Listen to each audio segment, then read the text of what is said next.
So প্রথমেই যে এমসিকিউটা রয়েছে সেটা হলো চুনা পাথর রূপান্তরিত হয় কিসে পরিণত হয়, যে চুনা পাথর যখন রূপান্তরিত হয় তখন সেটা কিসে পরিণত হয়, সেটা পরিণত হয় মার্বেলে। So option number D marble. চুনা পাথর রূপান্তরিত হয় মার্বেলে পরিণত হয়, যেটা আমরা কনসেপ্ট ক্লাসে কিন্তু ডিটেলসে দেখেছিলাম। সো অপশন নাম্বার ডি হবে এটা কারেক্ট আনসার। চুনা পাথর রূপান্তরিত হয়ে মার্বেলে পরিণত হয়। আর পরীক্ষাতে কিন্তু এরকম ধরনের কোশ্চেন আসে যে যেরকম চুনা পাথর রূপান্তরিত হয় কিসে পরিণত হয়, তো এরকম কোশ্চেন কিন্তু আসতে দেখা যায়। তো চুনা পাথর রূপান্তরিত হয়ে মার্বেলে পরিণত হয়। নেক্সট রয়েছে সমস্ত শিলার জনক কাকে বলা হয়, যে সমস্ত শিলা রয়েছে সেই শিলার জনক কাকে বলা হয়, পাললিক শিলা, রূপান্তরিত শিলা, আগ্নেয় শিলা, নাকি কোনোটিই নয়। এটা যখন আমরা শিলার ক্লাসগুলি পড়েছি তখনও কিন্তু এটা ছিল যে সমস্ত শিলার জনক বলা হয় আগ্নেয় শিলাকে। কোন শিলাকে? আগ্নেয় শিলাকে। অপশন নাম্বার সি আগ্নেয় শিলা। সমস্ত শিলার জনক বলা হয় আগ্নেয় শিলাকে। নেক্সট রয়েছে 3 নম্বরে গ্রাফাইট কি। গ্রাফাইট কি? গ্রাফাইট কি পাললিক শিলা, রূপান্তরিত শিলা, আগ্নেয় শিলা, না উপরে কোনোটিই নয়? গ্রাফাইট হলো এক ধরনের রূপান্তরিত শিলা, কারণ গ্রাফাইটটা কি হয়? রূপান্তরিত হয়। তো এটা হলো এক ধরনের রূপান্তরিত শিলা। এখন পাললিক শিলা কি, রূপান্তরিত শিলা কি, বা আগ্নেয় শিলা কি, সেটা কিন্তু কনসেপ্ট ক্লাসে অলরেডি কিন্তু ডিসকাস করা হয়েছে। তো গ্রাফাইট হলো এক ধরনের রূপান্তরিত শিলা। অপশন নাম্বার বি হবে এটা কারেক্ট আনসার। নেক্সট রয়েছে 4 নম্বরে এই যে কংগ্লোমারেট কি।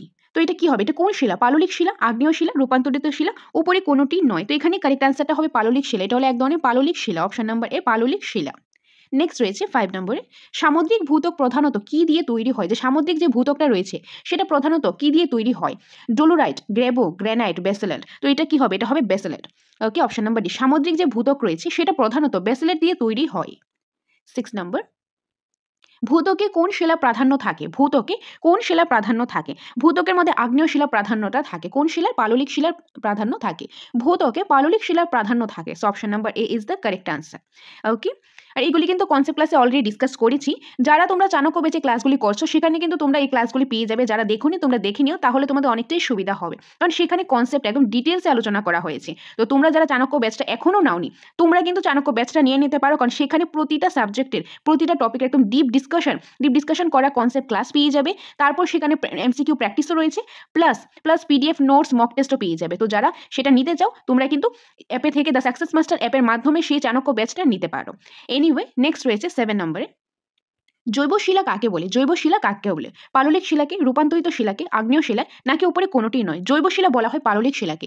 জৈব শিলা কোনটাকে বলা হয়? পাললিক শিলাকে বলা হয়। So option number A is the correct answer. জৈব শিলা কাকে বলা হয়? পাললিক শিলাকে।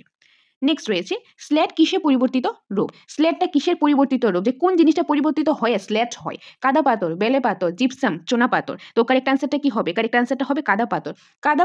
কাদা পাথর পরিবর্তিত হয়ে স্ল্যাটে পরিণত হয়। সো অপশন নাম্বার এ স্ল্যাট কাদা পাথরে পরিবর্তিত রূপ।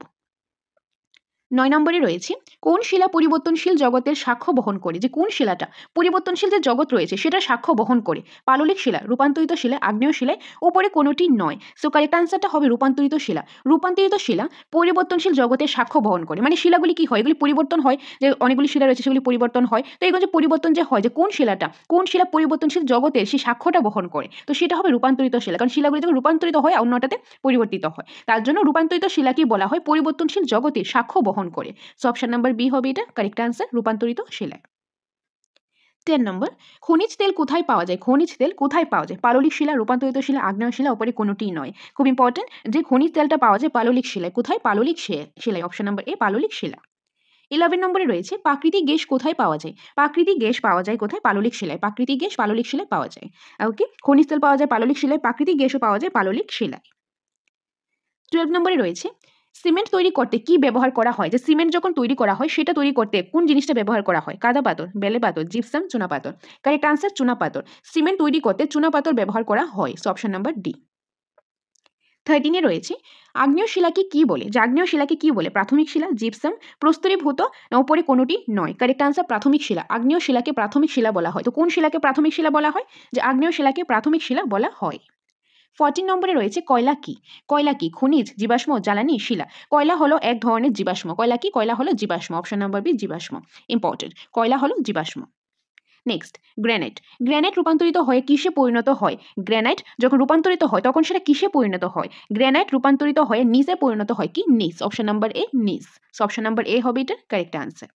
নেক্সট রয়েছে ব্যাসেল্ট শিলায় গঠিত ভূমিরূপ কি ধরনের? যে ব্যাসেল্ট শিলায় যে গঠিত যে ভূমিরূপটা সেটা কোন ধরনের হয়? সেটা কি গোলাকৃতির হয়, নাকি গম্বুজাকৃতি, কোন তারপরে ত্রিকোণাকার, নাকি চ্যাপ্টা হয়? তো এটা কি হবে? এটা হবে চ্যাপ্টা। যে ব্যাসেল্টের যে শিলা সেটা গঠিত যে ভূমিরূপটা সেটা হলো চ্যাপ্টা। সেটা কি রকম? সেটা হলো চ্যাপ্টা। So option number D.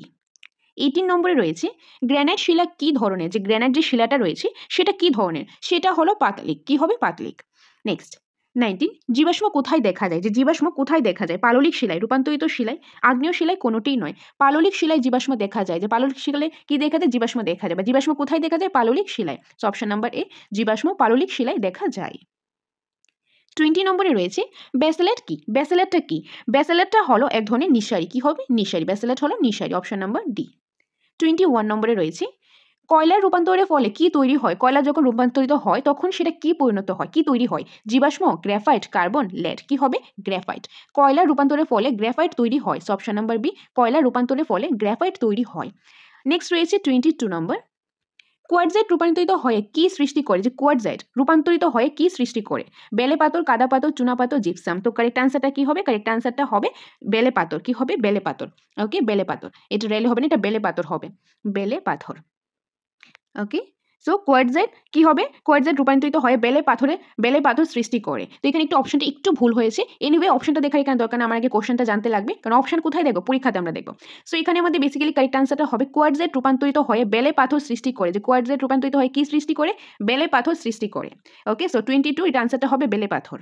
Next, granite কি? 23 গ্রানাইট কি? গ্রানাইটটা কি? গ্রানাইট হলো এই যে উদ্ভিদী। গ্রানাইট হলো উদ্ভিদী। অপশন নাম্বার বি, উদ্ভিদী। নেক্সট 24 এ রয়েছে স্ল্যাট কিসের পরিবর্তিত রূপ? স্ল্যাট কিসের পরিবর্তিত রূপ? কাদা পাথর, বেলে পাথর, জিপসাম, চুনা পাথর। স্ল্যাট হলো কাদা পাথরের পরিবর্তিত রূপ। অপশন নম্বরে কাদা পাথরের পরিবর্তিত রূপ। 25 পাললিক শিলাকে কি বলা হয়? পাললিক শিলাকে জৈব শিলা, অজৈব শিলা, রাসায়নিক শিলা, ভৌত শিলা। কি বলা হয়? জৈব শিলা।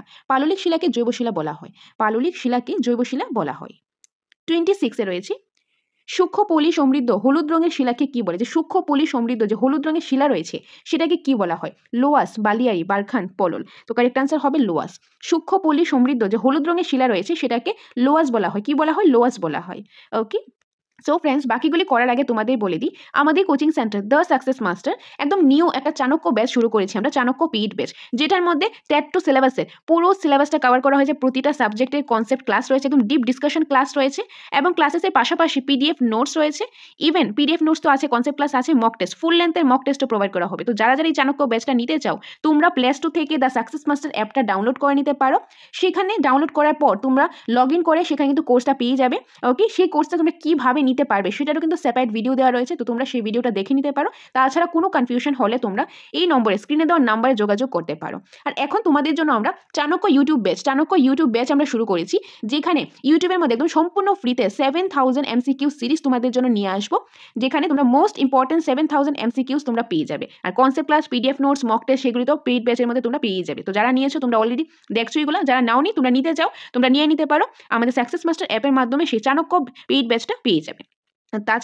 তাছাড়া যদি তোমাদের কারো হার্ড কপি নোটসের প্রয়োজন হয়, আমাদের এখানে খুব সিস্টেমেটিক ওয়াইজ একদম নিউ আপডেটেড ভার্সনের নোটসটাও অ্যাভেলেবেল রয়েছে। সেই নোটসও যদি তোমরা নিতে চাও সেটাও নিতে পারো। সেটার জন্য তোমরা স্ক্রিনে দেওয়া নাম্বারে যোগাযোগ করতে পারো। আমাদের এখানে টেট 1, টেট 2, STJT সম্পূর্ণ সিলেবাসের নোটস অ্যাভেলেবেল রয়েছে। Science, arts, Bengali version, English version, প্রতিটা নোটসই রয়েছে।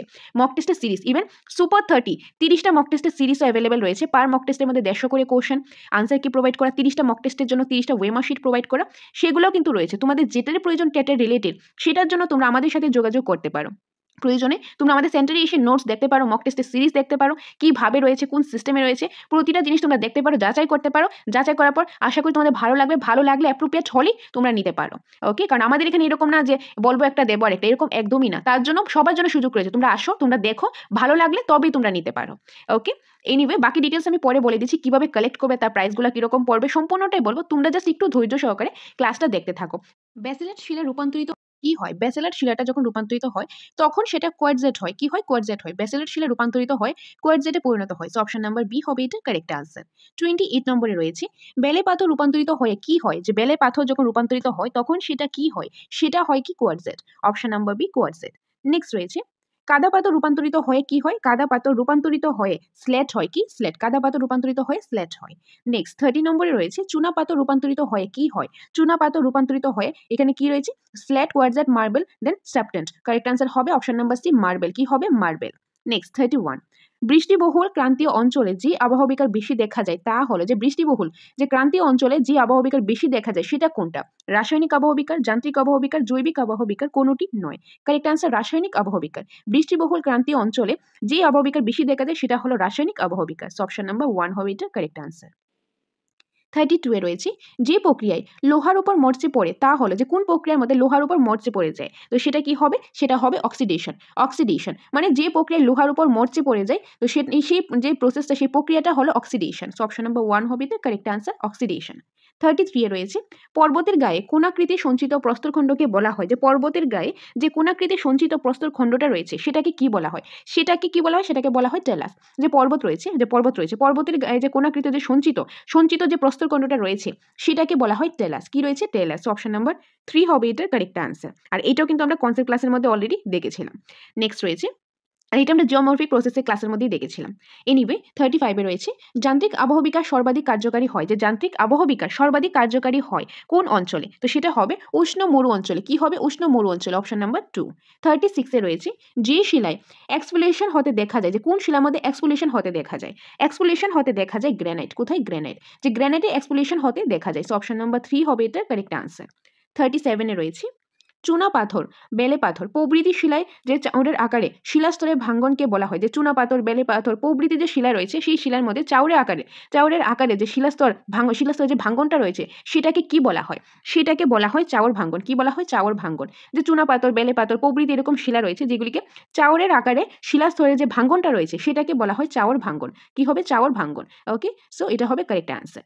নেক্সট রয়েছে 38 নম্বরে, তুষারের ক্রিয়ার ফলে পর্বতের গাত্র বরাবর উলম্বভাবে সঞ্চিত কোন বিশিষ্ট শিলাখণ্ডকে বলা হয়? যে তুষারের যে ক্রিয়া ফলে, তুষার হওয়ার ফলে যে পর্বতের গায়ের মধ্যে যে বরাবর উলম্বভাবে যে সঞ্চিত হয়, যেগুলি কি হয়? মানে সঞ্চিত হয়, সেটা জমা হয়, সেই কোন বিশিষ্ট যে শিলাখণ্ড রয়েছে সেটাকে কি বলা হয়? সেটাকে বলা হয় যে টেলাস। কি বলা হয়? টেলাস বলা হয়। মানে তুষার হওয়ার ফলে পর্বতের গায়ে যে উলম্বভাবে কিছু কোন বিশিষ্ট কি হয়? সঞ্চিত যে শিলাখণ্ড রয়েছে সেটাকে বলা হয় টেলাস। অপশন নাম্বার 1 হবে এটা কারেক্ট আনসার। 39 এ রয়েছে, হেমাটাইট আকরিক লিমোনাইটে পরিণত হয়, যে হেমাটাইট আকরিক লিমোনাইটে পরিণত হয় কোন প্রক্রিয়ার মধ্যে? তো এটা কারেক্ট আনসারটা হবে জলযোজন প্রক্রিয়া। কি? জলযোজন প্রক্রিয়ায়। যে হেমাটাইট আকরিক লিমোনাইটে পরিণত হয়, যে হেমাটাইট আকরিক কিসে পরিণত হয়? লিমোনাইটে পরিণত হয়। কোন প্রক্রিয়ার মাধ্যমে? জলযোজন প্রক্রিয়ার মাধ্যমে। বা এরকমও বলতে পারি জলযোজন প্রক্রিয়ার মাধ্যমে হেমাটাইট আকরিক লিমোনাইটে পরিণত হয়। তো কোন প্রক্রিয়া? জলযোজন প্রক্রিয়ায়। Option number 3। 40 নম্বরে রয়েছে, চুনা পাথর ক্যালসিয়াম যে বাইকার্বনেটে পরিণত হয়, যে চুনা পাথর ক্যালসিয়াম বাইকার্বনেটে পরিণত হয় কোন প্রক্রিয়ার মাধ্যমে? তো কারেক্ট আনসার হবে অঙ্গারযোজন প্রক্রিয়ার মাধ্যমে। কোন প্রক্রিয়া? অঙ্গারযোজন প্রক্রিয়ার মাধ্যমে। যে চুনা পাথর ক্যালসিয়াম বাইকার্বনেটে পরিণত হয় কোন প্রক্রিয়ার মাধ্যমে? অঙ্গারযোজন প্রক্রিয়ার মাধ্যমে। সো অপশন নাম্বার 2 হবে এখানে কারেক্ট আনসার। নেক্সট রয়েছে 41 নম্বরে, আবহবিকার মাটি সৃষ্টি যে পর্যায়ে, প্রথম পর্যায়ে, দ্বিতীয় পর্যায়ে, তৃতীয় পর্যায়ে, শেষ পর্যায়ে? তো কারেক্ট আনসার হবে প্রথম পর্যায়ে। আবহবিকার মাটি সৃষ্টির পর্যায়টা হলো প্রথম। 42, ক্ষুদ্রকণা বিস্ফোরণ অধিক দেখা যায়, যে ক্ষুদ্রকণা বিস্ফোরণ অধিক দেখা যায়, বেশিরভাগটা দেখা যায় কোথায়? দেখা যায় পেরু ও মধ্য অস্ট্রেলিয়া মরুভূমিতে। যে পেরু ও মধ্য অস্ট্রেলিয়া যে মরুভূমি রয়েছে সেখানে ক্ষুদ্রকণা বিস্ফোরণ অধিক দেখা যায়, যে ক্ষুদ্রকণা যে বিস্ফোরণ রয়েছে সেটা অধিক দেখা যায়, ম্যাক্সিমাম পরিমাণে দেখা যায় কোথায়? পেরু ও মধ্য অস্ট্রেলিয়া মরুভূমিতে। সো অপশন নাম্বার 4 হবে এখানে কারেক্ট আনসার।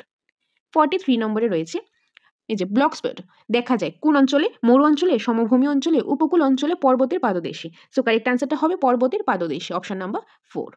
44, জৈবিক আবহবিকার মূলত কয় প্রকার? যে জৈবিক আবহবিকার মূলত 2 প্রকার। কয় প্রকার? 2 প্রকার। অপশন নাম্বার 1 2 প্রকার। জৈবিক আবহবিকার মূলত 2 প্রকার। 45 নম্বরে রয়েছে, এই যে টেরারোজার রং। টেরারোজার রংটা কি? লাল, হলুদ, নীল, সবুজ। কোনটা হবে? অবভিয়াসলি লাল হবে। যে টেরারোজারের রংটা হলো লাল। অপশন নাম্বার 1 লাল।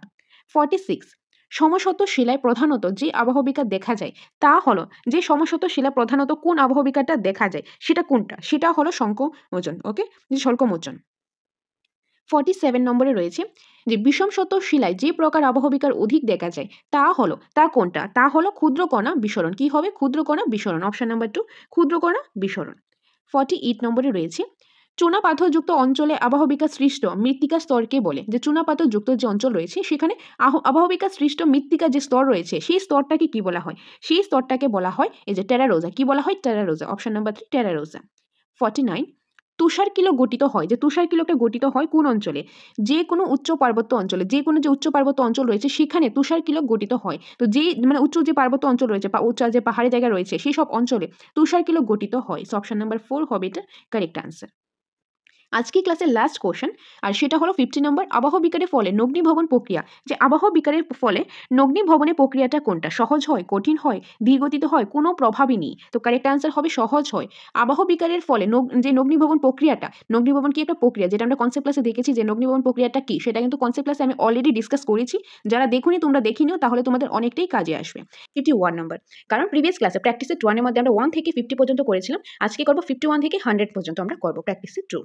সো 51 নম্বরে রয়েছে লবণ আবহবিকার দেখা যায়, যে লবণ আবহবিকারটা কোন অঞ্চলে দেখা যায়? তো এটা দেখা যায় শুষ্ক অঞ্চলে। কোথায় দেখা যায়? শুষ্ক অঞ্চলে। কেন দেখা যায়? লবণ আবহবিকার প্রধানত শুষ্ক অঞ্চলেই ঘটে। তার কারণ হলো এই যে এই শুষ্ক অঞ্চলে সেখানে জলীয় বাষ্পের অভাব থাকে এবং তাপমাত্রা অত্যধিক পরিবর্তন হয়, তার জন্য কিন্তু লবণের যে স্ফটিকটা সেটা গঠন হয়, সেটা গঠনে সাহায্য করে থাকে।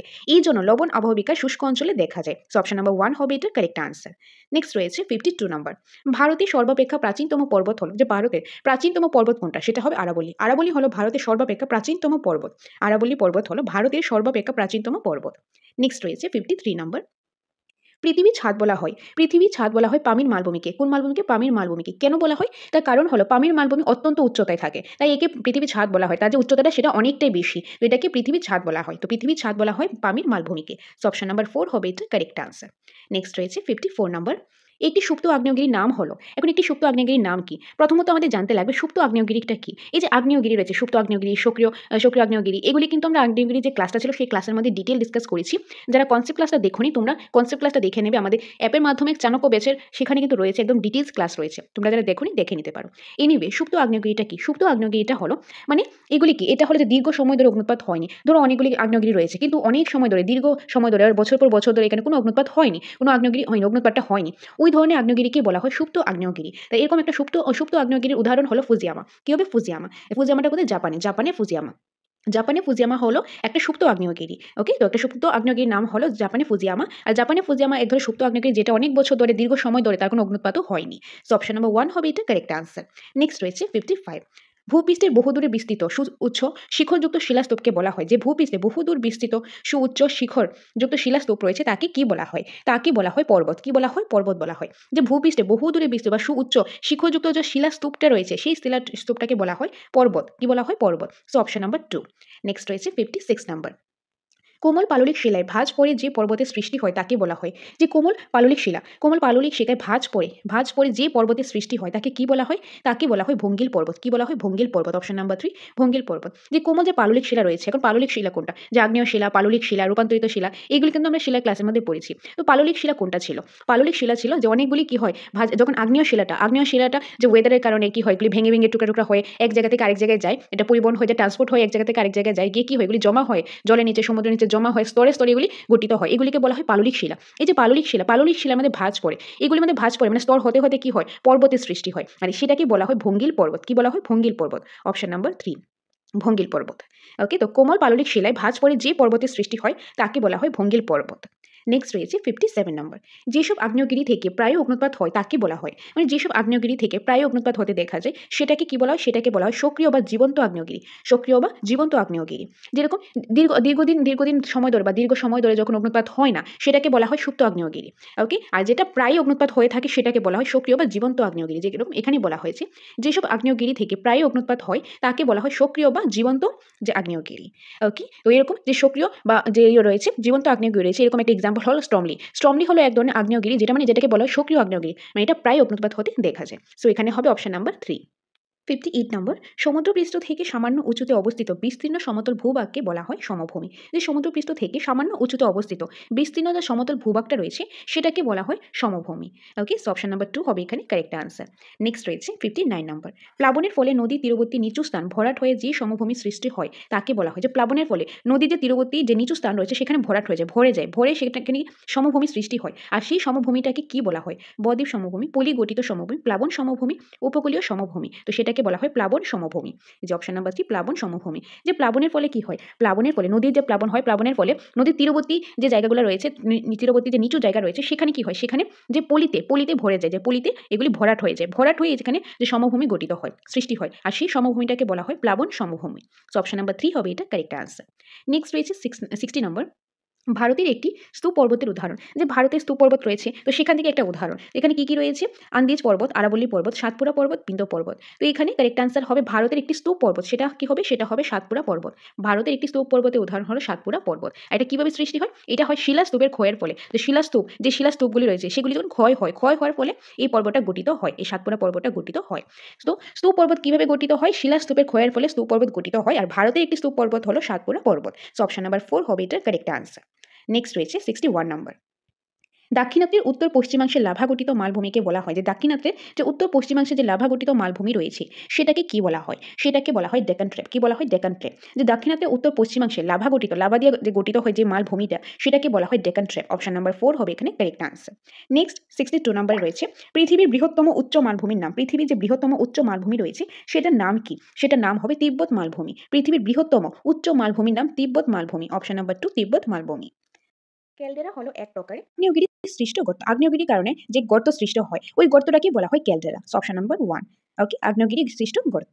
64 এ রয়েছে, আকৃতি, গঠন, উচ্চতা, ঢাল ও উৎপত্তির পার্থক্য অনুসারে ভূপৃষ্ঠের যাবতীয় পর্বতকে কয় ভাগে ভাগ করা যায়, তো সেটা কারেক্ট আনসারটা কি হবে, সেটা হবে 4 ভাগে। কয় ভাগে, 4 ভাগে। যে আকৃতি, গঠন, উচ্চতা ও ঢাল ও উৎপত্তির পার্থক্য অনুসারে ভূপৃষ্ঠে যে যাবতীয় পর্বত রয়েছে সেই পর্বতগুলিকে 4 ভাগে ভাগ করা যায়। So option number 2। 65, গ্রস্ত উপত্যকার অপর নাম। যে গ্রস্ত উপত্যকার অপর নাম কি, গ্রস্ত উপত্যকার অপর নাম হলো গ্রেভেন। কি হবে, গ্রেভেন। গ্রস্ত উপত্যকার অপর নাম হলো গ্রেভেন। ওকে, আর ভূতাত্ত্বিক চ্যুতির ফলে এই নিম্নগামী অঞ্চলে গঠিত হয় উপত্যকা, সেটাকে বলা হয় গ্রেভেন। 66, একটি সমপ্রায় ভূমির উদাহরণ। যে একটি সমপ্রায় ভূমির উদাহরণ, একটি সমপ্রায় ভূমির উদাহরণ হলো মেঘালয় মালভূমি। মেঘালয় মালভূমি, যে একটি সমপ্রায় ভূমির উদাহরণটা কি, সেটা হবে মেঘালয় মালভূমি। মানে যেখানে সমান উচ্চতা এবং গঠন হয়, গঠনের জন্য মেঘালয় যে মালভূমিটা রয়েছে এটা একটা সমবায় ভূমির উদাহরণ, মানে সমান উচ্চতা এবং গঠন হয়, এরকম একটা এক্সাম্পল হলো মেঘালয় মালভূমি। So option number 4।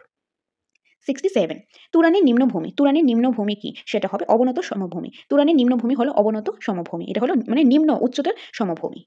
Next 68, German লুয়েসের অর্থ। জার্মান লুয়েসের অর্থ কি, জার্মান যে লুয়েস রয়েছে সেটা অর্থ হলো এই যে কি হবে, সূক্ষ্ম পলিকণা। জার্মান লুয়েসের অর্থ হলো সূক্ষ্ম পলিকণা, মানে লুয়েসের যে সূক্ষ্ম কণিকা দ্বারা গঠিত হয় যে পলল, সেটাকে বলা হয় সূক্ষ্ম পলিকণা। জার্মানের লুয়েসের অর্থ হলো সূক্ষ্ম পলিকণা। So option number 4।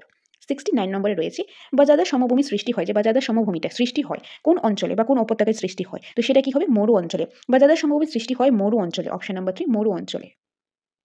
70, Mount পোপো। Mount পোপো একটি কি পর্বত, যে মাউন্ট পোপোটা রয়েছে সেটা কি পর্বত, সেটা হলো একটা আগ্নেয় পর্বত। কি পর্বত, মাউন্ট পোপো হলো একটা আগ্নেয় পর্বত। কারণ এই আগ্নেয় পর্বতের আরেকটা নাম রয়েছে কি, সঞ্চয়জাত পর্বত। এই যে আগ্নেয় পর্বতটা, এটা কি হয়, এটা হয় যে অগ্নুৎপাতের কারণে। যখন অগ্নুৎপাত হয়, ধরো জাস্ট এন এক্সাম্পল, এটা একটা পর্বত রয়েছে, তো এখানে কি হয়, অগ্নুৎপাত হয়। ওকে, অগ্নুৎপাত হয়, এগুলি অগ্নুৎপাত হয়, এই যে লাভাগুলি বের হয়, লাভাগুলি বেরিয়ে কি হয়, এই সাইডে গিয়ে এগুলি জমা হয়। তো বাইরে কি হয়, ঠান্ডা ওয়েদারটা একটু ঠান্ডা থাকে বা একটু গরম থাকে, এরকম মিক্সড একটা ওয়েদার থাকে। সেটা কারণে আস্তে আস্তে লাভাগুলি কি হয়, লাভাগুলি আস্তে আস্তে এগুলি মানে জমতে থাকে। কারণ যখন লাভাগুলি কোথায় থেকে বের হয়, ধরো আমরা যখন ক্লাস করেছিলাম ইন্টেরিয়র অফ দ্য আর্থ, সেটার মধ্যে আমরা পড়েছিলাম কি, প্রথমে রয়েছে কেন্দ্রমণ্ডল, তার উপরটা ছিল কি গুরুমণ্ডল, তারপরটা কি ছিল যে ভূত্বক। ভূত্বক এখন পৃথিবীর ভূ অভ্যন্তরে মানে পৃথিবীর ভিতরে কি হয়, ম্যাগমা থাকে, জ্বলন্ত ম্যাগমা থাকে। এই ম্যাগমাগুলি কি হয়, এই ম্যাগমাগুলি কন্টিনিউসলি উৎপাদ হতে থাকে। এগুলি এই যে কন্টিনিউসলি উৎপাদ হয়, এগুলি একসময় কি হয়, একসময় এগুলি বেরিয়ে আসে, ভূত্বকের মাধ্যমে এগুলি বেরিয়ে আসে, এগুলিকে বলা হয় নিঃসারী শিলা। যখন বেরিয়ে আসে পৃথিবীর অভ্যন্তরে কি হয়, বেশি গরম থাকে, মানে যে কি তাপমাত্রাটা বেশি থাকে, তাপমাত্রা বেশি থাকে তার জন্য এখানে ফুটতে থাকে। ধরো এখন যদি আমরা একটা দুধ বসাই, দুধটা যখন বসে গরম হবে এটা কি ফুটতে থাকে, ফুটে ফুটে দেখবে উপরে চলে আসে, তো ম্যাগমাটাও সেম,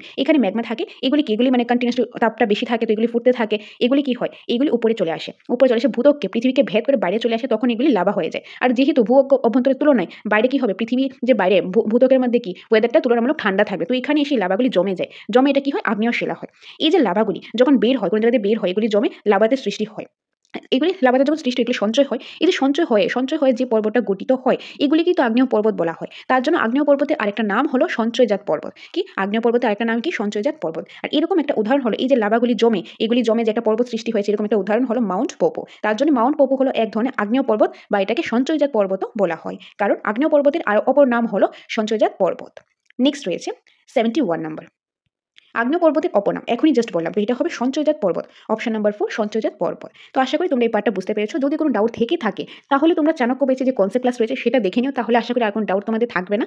তারপরও কোনো ডাউট থাকলে তোমরা কমেন্টের মাধ্যমে জানাবে। তোমাদের ডিমান্ড অনুসারে কিন্তু আমরা ক্লাস নিয়ে আসবো, তার জন্য কমেন্ট করে অবশ্যই জানাবে। আর তাছাড়া তোমাদের যদি চাণক্য ব্যাচটা তো আছে, তাছাড়াও যদি তোমাদের হার্ড কপি নোটসের প্রয়োজন হয়, আমাদের coaching centre the success master একদম নিউ আপডেটেড ভার্সনের নোটস রয়েছে। ওকে, যেখানে টেট 1 টেট 2 ফুল সিলেবাসের নোটস রয়েছে, একদম কনসেপ্ট ডিপলি ডিসকাশন, তার পাশাপাশি চ্যাপ্টার ওয়াইজ কোশ্চেন আনসার আর এমসিকিউস রয়েছে। সেই নোটসটা নিতে চাইলে তোমরা স্ক্রিনে দেওয়া নাম্বারে যোগাযোগ করতে পারো। এবং যারা আমাদের এখান থেকে নোটসটা নেবে তাদের জন্য থাকবে special free of cost special online mock test. Okay, online mock টেস্টও তোমরা পেয়ে যাবে। আর তাছাড়াও যদি তোমাদের হার্ড কপি মানে মক টেস্ট অফলাইন মক টেস্টের প্রয়োজন হয়, সুপার 30 মক টেস্টের সিরিজও আমাদের এখানে রেডি করা আছে, সেটা নিতে চাইলে সেটাও তোমরা নিতে পারো। এখন কীভাবে নেবে, কোথা থেকে কালেক্ট করবে, সম্পূর্ণটাই বলবো। তোমরা জাস্ট ভিডিওটা লাস্ট পর্যন্ত দেখতে থাকো, আগে ক্লাসটা সেরে নিই, তারপর বাকি ডিটেলসগুলো একে করে বলে দেবো। আর তাছাড়া আরেকটি ইম্পর্টেন্ট ইনফরমেশন দিয়ে দিই, আমরা যে এই 7000 এমসিকিউ সিরিজগুলি করাচ্ছি, এগুলি কিন্তু যে অ্যাপের মাধ্যমে দ্য সাকসেস মাস্টার অ্যাপের মাধ্যমে যে চাণক্য ব্যাচটা প্রোভাইড করা হচ্ছে, সেটার মধ্যে কিন্তু এই পিডিএফগুলো ইনক্লুড করা থাকবে, সেখানে এগুলো আমরা ইনক্লুড করে দেবো। তো পিডিএফগুলো আমরা দিয়ে দেবো, সো ডোন্ট ওয়ারি। আর তাছাড়া তোমরা যদি ফ্রি মক টেস্ট দিতে চাও, তোমরা দিতে চাও, তাহলে তোমরা আমাদের যে হোয়াটসঅ্যাপ গ্রুপ রয়েছে সেখানে তোমরা জয়েন হয়ে যেতে পারো। এই ভিডিও কমেন্ট সেকশনে অথবা ডিসক্রিপশন বক্সের মধ্যে লিঙ্ক দিয়ে দেবো, সেই লিঙ্কের মধ্যে ক্লিক করে তোমরা হোয়াটসঅ্যাপ গ্রুপে জয়েন হয়ে যেতে পারো। সেখানে আমরা রুটিন দিয়ে দেবো, টপিক দিয়ে দেবো, যে কোন টপিক থেকে কোন দিন যে মক টেস্ট হবে সেটা আমরা দিয়ে দেবো। আর সেই মক টেস্টটা তোমরা পাবে দ্য সাকসেস মাস্টার অ্যাপের মাধ্যমে। তো প্রথমত তোমরা হোয়াটসঅ্যাপ গ্রুপ জয়েন করে নেবে, তারপর তোমাদের ইনফরমেশন দিয়ে দেবো, দেন তোমরা প্লে স্টোর থেকে দ্য সাকসেস মাস্টার অ্যাপটা ডাউনলোড করে নেবে, সেখানে তোমরা ফ্রি মক টেস্টও দিতে পারো। ওকে, তো বাকি ডিটেলস আমি পরে বলে দিচ্ছি, ক্লাসটা সেরে নিই। সো ফ্রেন্ডস, নেক্সট রয়েছে 71 নাম্বার। ফ্রান্সের ভোজ একটি, ফ্রান্সের যে ভোজ সেটি কি স্তূপ পর্বত, বঙ্গিল পর্বত, আগ্নেয় পর্বত, ক্ষয়জাত পর্বত, কোনটা হবে? তো সেটা হবে স্তূপ পর্বত। এটি হলো একটি স্তূপ পর্বত, ফ্রান্সের ভোজ হলো একটি স্তূপ পর্বত। ওকে, আর এই যে স্তূপ পর্বত সেটা সাধারণত চ্যুতির ফলে গঠিত হয়। ওকে, চ্যুতি বা ভাঁজের ফলে গঠিত হয় এরকম স্তূপ পর্বত। তো ফ্রান্সের ভোজ হলো এক ধরনের স্তূপ পর্বত। Option number 1 is the correct answer. Next 73, গ্রস্ত উপত্যকার মধ্য দিয়ে প্রবাহিত নদী, যে গ্রস্ত উপত্যকা রয়েছে সেটার মধ্য দিয়ে কোন নদীটা প্রভাবিত হয়? সেটা হবে তাপ্তি নদী।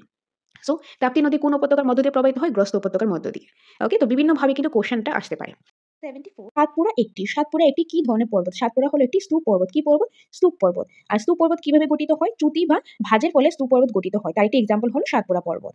নেক্সট রয়েছে 75 নাম্বার, চ্যুতির ফলে গঠিত হয়। চ্যুতির ফলে কোন ধরনের পর্বত গঠিত হয়? এখনই যে বলেছিলাম স্তূপ পর্বত। স্তূপ পর্বত কিসের ফলে গঠিত হয়? চ্যুতির ফলে, বা চ্যুতির ফলে গঠিত হয় স্তূপ পর্বত। এরকম একটা এক্সাম্পল হলো যেরকম সাতপুরা রয়েছে, তারপর যেরকম ফ্রান্সের ভোজ রয়েছে, এগুলি হলো একটা স্তূপ পর্বত।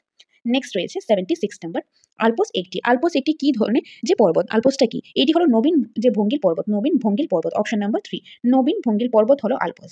ওকে, নেক্সট রয়েছে 77, পর্বতের পাদদেশে পেডিমেন্ট দেখা যায়, সেটি হলো অ্যাটলাস পর্বত। ওকে, সো অ্যাটলাস পর্বতের পাদদেশে কি হয়? যে ক্ষয় হয়, প্রথমে ক্ষয় হয়েছে, তারপর পলিগুলি সঞ্চয় হয়, মানে একসাথে জমা হয়, তার ফলে পেডিমেন্ট গঠিত হয়। সো অপশন নাম্বার 3, মানে অ্যাটলাস পর্বতের পাদদেশে পেডিমেন্ট দেখা যায়। So option number 3 is the correct answer.